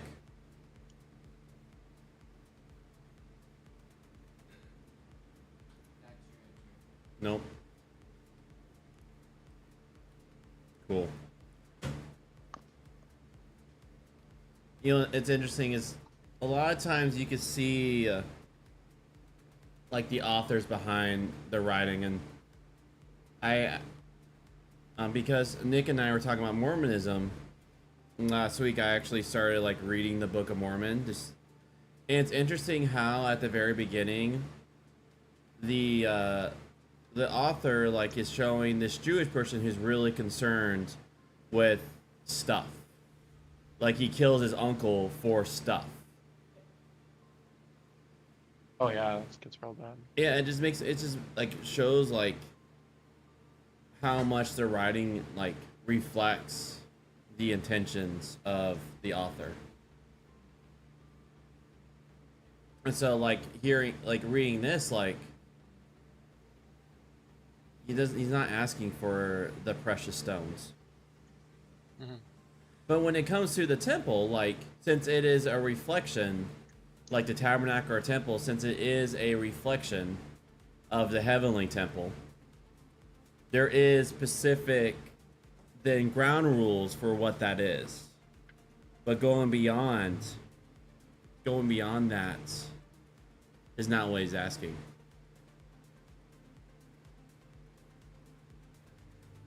You know, I was like thinking also, my last thought, and we'll go into commentary, is actually how much, I think it's how easy it is for us to hallucinate.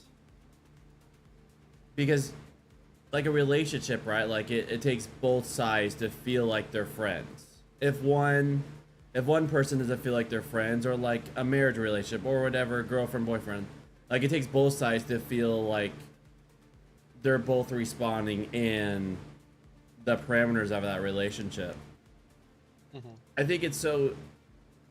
What we'll see the Israelites respond to the God of the Bible in ways that he didn't ask. And so they're going over and beyond like what the relationship is, and so then they think they're good with God. That means they're hallucinating that with their relationship with God. Yeah, and I have friends who don't do anything that God asks, and then, you know, I try talking, I'm like, yeah, me and the guy upstairs is good. Like, Oh yeah. sorry, my friend, Big assumption. I think you're hallucinating. Like, if you're not daily coming to the King, not daily praying, not daily going, what God do you want from me today, right now? Then what kind of relationship? Like, it's a one-way hallucination that's going on.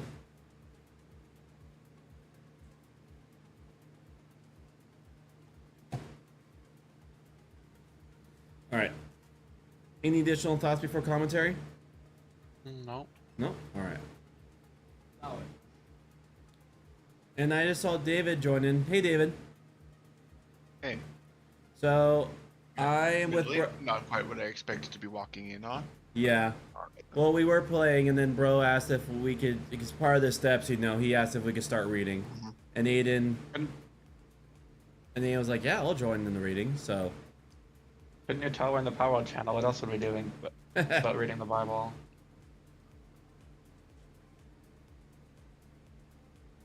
Last night, I had a lovely dinner with some students. I accepted a second helping of pasta and a second glass of wine, and ate a magnificent brownie dessert with strawberries and ice cream.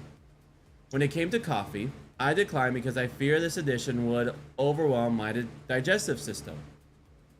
Then the smell of newly ground coffee made by the host, who is also a part-time barista, wafted across from the kitchen, and I was overcome.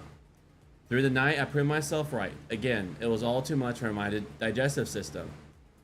In the end, I didn't take enough account of the predictable consequences of my action, and a small curse overwhelmed me. I could give one or two examples of a more serious kind of my failing to consider the likely consequences of my actions for myself, let alone for other people. But I am ashamed of them, so you'll have to use your imagination or reflect on your own life and the curses you have brought on yourself. We noted at the beginning of Deuteronomy that the way it expresses the covenant relationship between God and Israel overlaps with the way the Assyrians made treaties with their underlings. The amount of space Deuteronomy gave to detailed rules in chapters 12 to 26 took us some distance from the characteristic nature of those treaties. But as the book draws near its close, it comes back to something like them. Loyalty will mean blessing. Disloyalty will mean trouble. Have you ever had the blessing moment to read other treaties from other nations around there? They are strange and sometimes hilarious to read. It's like, because usually covenants in the ancient world was kind of like if, let's give us a very tiny nation that's around us that we could easily overpower if we just, you know, Afghanistan. if we just like sneezed. No, it'd be like it would be a sad time when you accidentally sneeze, bro. Yeah, I'm thinking of like a nation that, let's just take, you know, since let's take thinking of a really small, Haiti, we could sneeze and they would fall over. oh yeah, say Haiti. So if we made a covenant with Haiti, United States, you know, we're the big superpower with Haiti. Yeah, so how it works is like we will say, hey, let's make this covenant, Haiti. And if any nations come against me, you'll come to my aid.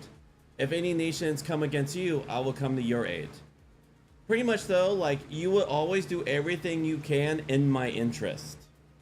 If you break that, it's like crazy writings. Like, may your like your chickens eat your cows. Like, it's like crazy curse after curse after curse. if you break this covenant. And If actually, you break it, I'm gonna go. and they'll actually even evoke their local deities, their local gods, like, and just know, like, our God is all, like, like, may whatever, like, this God, like, these curses is come upon you if you break this covenant. And usually, like, these covenants are, like, we're, like, pretty much a one-way relationship, where the big superpower gets most of the blessings, and the underpower, It's just protection. That's all you're yeah. paying for. Protection. That's it. And so, yeah. So here he is, like, explaining, like, how we're now peering into how these did covenants at this time. So, loyalty will mean blessings, disloyal will mean trouble. If the underling dares to be disloyal to the superpower, trouble will follow. If it stays loyal, the superpower will look after it. Deuteronomy looks forward. Old style treaties. Yeah. And Gives you, like, mafia vibes, right? You know, like stores will have to pay the mafia funds to protect it. Yeah. Deuteronomy looks forward to Israel's entering Canaan and proceeding straight to a natural center of the country, Shechem, the first place Abraham stopped when he came to the land. It is nowadays the center of the northern half of the West Bank. Here, a main west-east route from the Mediterranean to the Jordan crosses the north-south route along the mountain ridge running through Ephraim and Judah. On either side of the city are the mountains of Gerizim and Ebal. There at the center of the country, the terms of the covenant relationship will be put on display. Moses also envisages half the clans standing on one mountain and half standing on the other. One half will declaim the blessings, the other the curses. There's no significance in who stands on which mountain or which side stands for the blessing and which for the curse. The whole people needs to associate itself with the whole proclamation. The first set of curses in Deuteronomy 27 includes reference to people who make images, move their neighbor's landmark. You want move their neighbor's landmark? You know what that means? Yeah, put your like boundary line further away so you get more land. Yeah, so like your Scheming to get more land. it's like your family has a property line, and yeah, and scheming like it's like let's say like I'm you're gonna push this thing way further out so I can scheme and get more land. yeah. In my opinion. Yeah, imagine you're like you have land that's 100 acres out. Be real 100 acres out. It'd be really easy and tempting to move it over because you notice maybe the well or like there's really good grass right there. I mean, if you move it 1 acre, I gotta really know. Yeah. So. Yeah, no, we'll just like take a moment. So we talked about superpower underlings and covenants in the ancient world, but how does Yahweh, the God of the Bible, give blessing and curses? Is actually how you treat the other, how you treat your neighbor. I treat the nation. Right. Move their neighbor's landmark and mislead a blind person, as well as people who get involved in various sorts of forbidden sexual relationships or act in a way that harms someone else. A thread running through many of these wrongs is there being the kind of thing no one else might know about. The curses warn Israelites not to think that they will get away with things just because they do them in secret, saying, "Cursed is such and such a person," might have several implications. One is that consequences are built into the way life works, to the way God created the world. The kind of action the curses describe has an effect on the community. It brings trouble on the people who do them as well as on their victims. Another is that the passive principle cursed implies an agent, and the agent is God. God sees that these acts rebound on their perpetrator. Yet another emerges from the fact that curses is such and such a person, implies cursed be such and such a person. In pronouncing these words, we are cursing ourselves. You need to be a cool person to do that. Indeed, your willingness to utter them is tantamount to giving an assurance that you will not act in this way. The blessing is the first part of Deuteronomy 28. Simply it describes the good things that will come to the person who lives God's way. Whereas the curses relate to the acts of individuals, the blessings relate to the experience of the community. Things will go well in city and country, in the home and on the farm, in setting off and in arriving, in protecting you when attacked, in providing the rain you need, and in granting you prosperity. Conversely, the curses in the latter part of Deuteronomy warn of the opposite. Things will go badly in city and country, in the home and on the farm, in setting off and arriving, in assailing you with epidemic, in withholding the rain you need, in enabling your foes to defeat you. The chapter goes into horrific concrete detail about how this will work out, stressing the horrible consequences of defeat and exile. A Jewish commentator notes that people were hesitant to read the curses when they came up in the synagogue lectionary. The preponderance of the curses again compares with the Middle Eastern documents whose form Deuteronomy is following.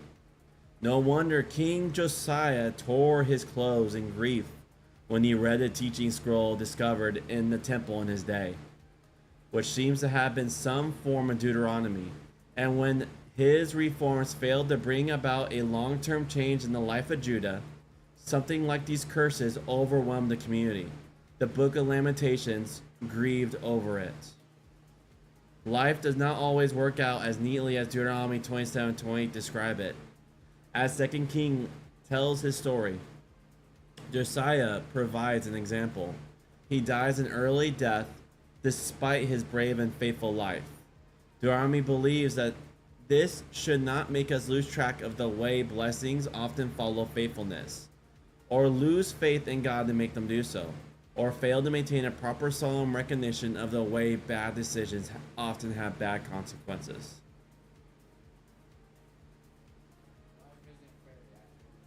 Yeah, so, and this is where we beautifully get the wisdom literature that wrestles us out. Like, there is, like, wisdom is interwoven into the fabric of creation. Generally speaking, if you follow God's heart so much and you do good to your neighbor, blessings will follow, generally speaking. But then yeah. But then Ecclesiastes goes, well, that's not always what happens. Yep. And so we got to hold like all these tensions up front and look and stare at their ugly faces. Yeah. Because, you know, like, we have friends in our community who can help our other friends because they are very blessed. And then as we then take our blessings and serve God and our neighbors with our blessings, then wisdom shows that more blessings will happen. Yeah. And then life, yep. And then, you know, for all we know, a plague might hit, or we might be sent out to war. Like, there's so many, like, things that can happen. But there's the general and there's always the exemptions that happens. All right. Any thoughts, Aiden? I was thinking basically exactly along the same lines. Just in general, if you live with wisdom, most of the time it works out. Yeah. Who would have think that if you show up to work every day, do your work, you know, you'll have money in the bank. Who knew? Yeah. Oh, I didn't know. You know, like, if people that don't have the capability to work, then that's where the community comes in, and how we treat the people who can't work then reflects our relationship with God and neighbor. But if people have the capability to work, then they got to operate in the thread of wisdom and work to serve the other. Yeah. Oh, I forget which one. It was one of Paul's letters. He said that those who are unwilling to work shall, like, don't help them. Yeah. Or, like, disassociate with them or something along those lines. Yeah. But he specifies not willing, not able. Yeah. He's also admonishing, like, stop stealing. Work so you could actually bless your neighbor and not rob your neighbor. Paul does a pretty good job wrestling out the wisdom application of these principles that we're talking about. Yeah, for sure.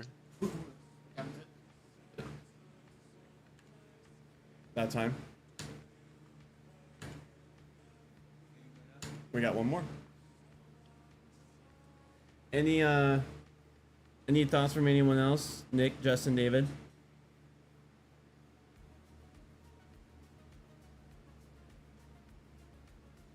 All right. Silence is the answer.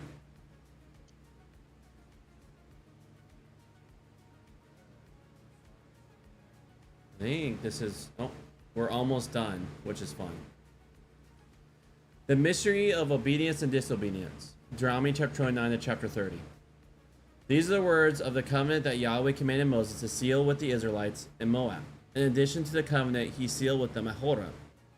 Moses summoned all Israel and said to them, "You have seen all that Yahweh did before your eyes in Egypt to Pharaoh, all his servants and his whole country. The great test that your eyes saw, the great signs and portents. But Yahweh has not given you a mind to acknowledge, or eyes to see, or ears to listen to this day." In verses 5 to 8, recall God's leading and protecting on the journey from Sinai. Challenge the people to enter into their covenant commitment to God, and warn them once more about the consequences of unfaithfulness.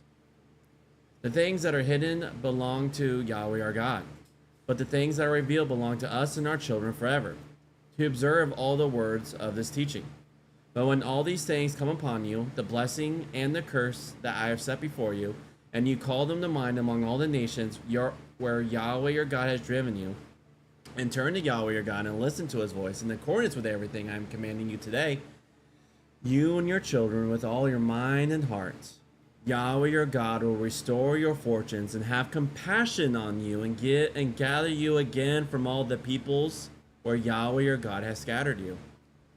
If your scattered people are at the end of the world, from there Yahweh your God will gather you.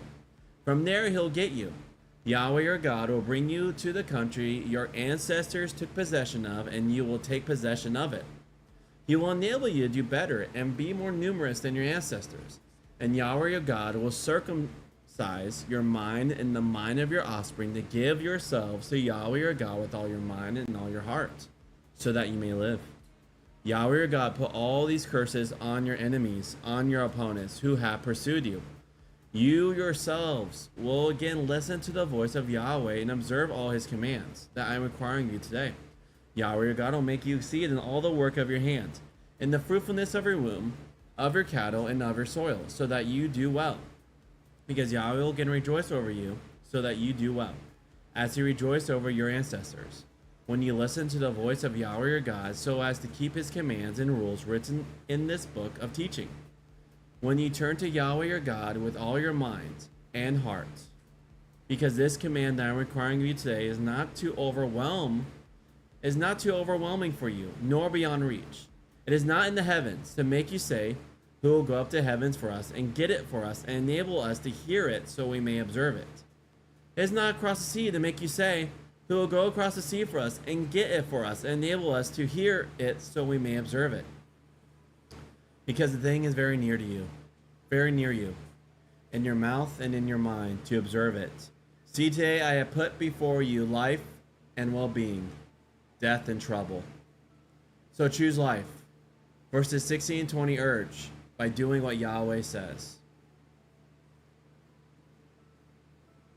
And so now we're here with Moses. Moses is at the end of his very long sermon, urging that Yahweh has saved you with a mighty hand, outstretched arm, and life is here. Life is now. Choose it.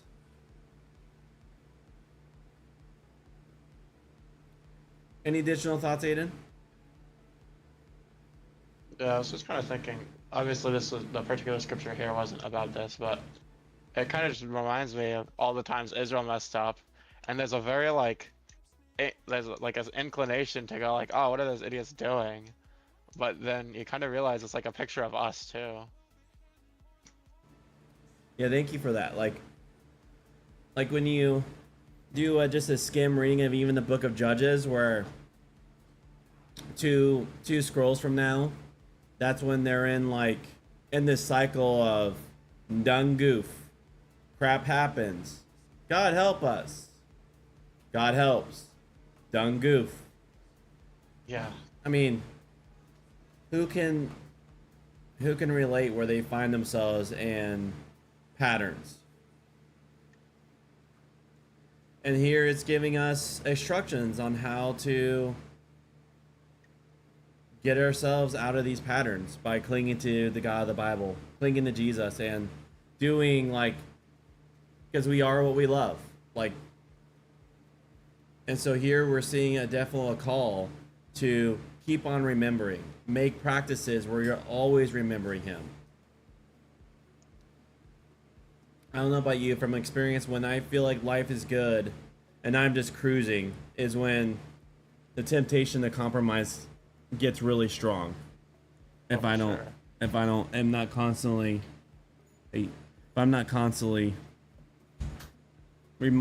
setting systems to remind myself of just the covenant with King Jesus.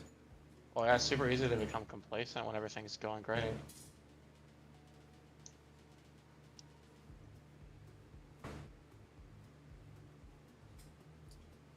All right. My wife and I often used to go for lunch. And apologies, Dave, for you coming into a very long read. Bro asked for us to hold all readings till pretty much the end of day. End of our time together. My wife and I often used to go for lunch on a Saturday or Sunday to a restaurant hanging over the ocean where you can watch the surf. I have simple taste.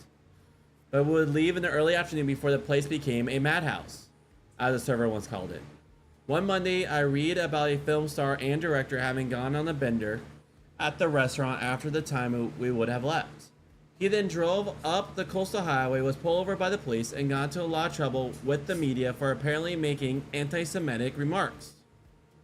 The media were pardonably gloating because he is well known as a Christian, yet is someone who has had a lot of trouble with drinking. One aspect of the occasion's sadness was that he was not supposed to be drinking at all. How stupid can you get? The answer, with respect to all of us, is that we can get pretty stupid. You can know the sensible and right thing to do and be committed to it, yet go and do the opposite. Deuteronomy knows that Israel's life is characterized by such attention. Boldly, it here starts from the fact that God has not given you a mind to acknowledge, or eyes to see, or ears to listen. We know that is true from the story so far in the Torah. From the perspective of people reading Deuteronomy 7 centuries after Moses' day, it is even more self-evident. Chapter 30 presupposes a time when both the blessings and the curses have become reality in Israel's experience. That people have gained possession of Canaan, but have then behaved like the Canaanites and been thrown out of the country as the Canaanites were. Now will they listen to Moses? Because exile need not be the end. So, when was what we see evidently, when was the final formation of the Tanakh? At least the Torah? When they're in exile. And so we see like a lot of crafting this message to challenge the current people in exile. And so there's hope, because they're out of land. They have acted like the Canaanites, you know, child sacrifice, naying for each other's, like all the compromises we could think of.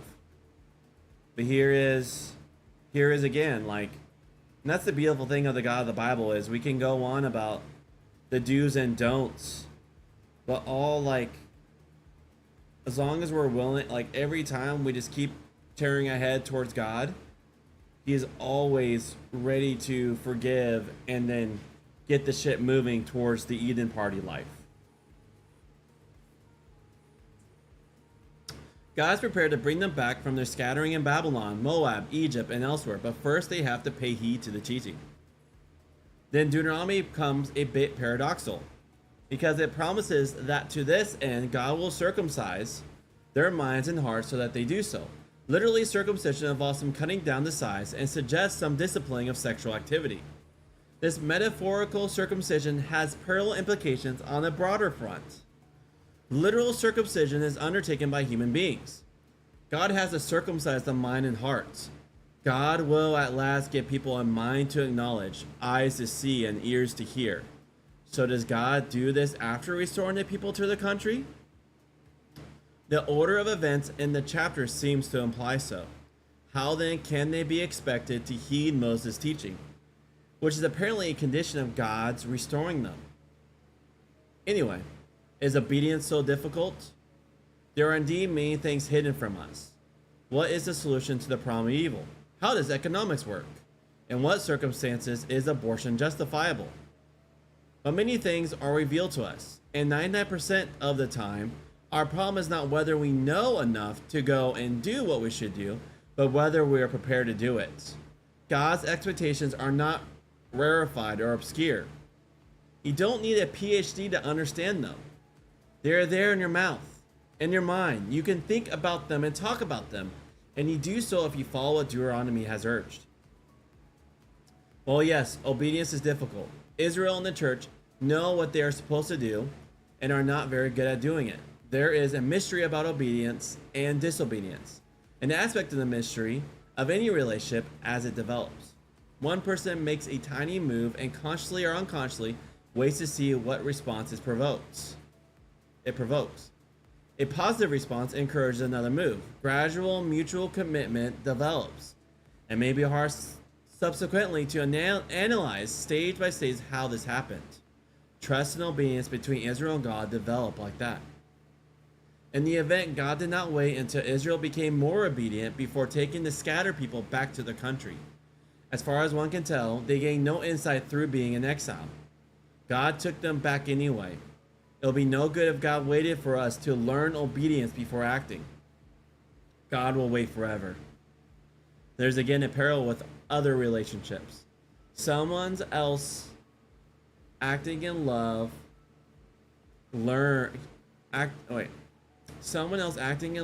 and generosity may not win you into mutual commitment, but it has more chance of doing so than they're doing nothing and waiting for you to make a move.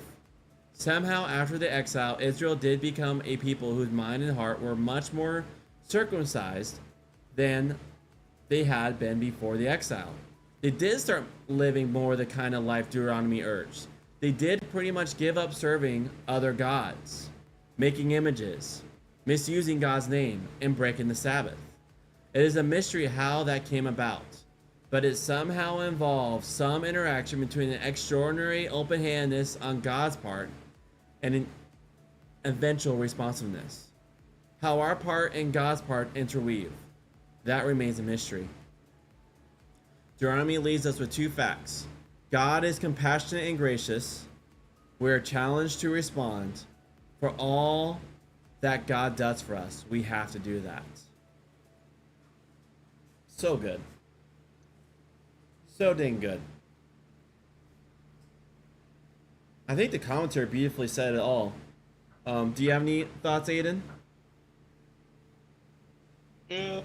Again, for some reason or another, one of the passages that I had memorized in DTS keeps coming back that I just keep getting reminded of it. Deuteronomy 18, the circumcise your hearts therefore and be stiff-necked no longer. Kind of just implies they're being like kind of knuckleheads. That's just kind of the one thing I thought of. He did kind of say everything else pretty nice. It's just an associated thought that I had. Yeah. Not Yeah, totally related, but partially. Yeah. Well, thank you. Well, we're bouncing. Going to be taking bro home, and then I'll be back for greatness.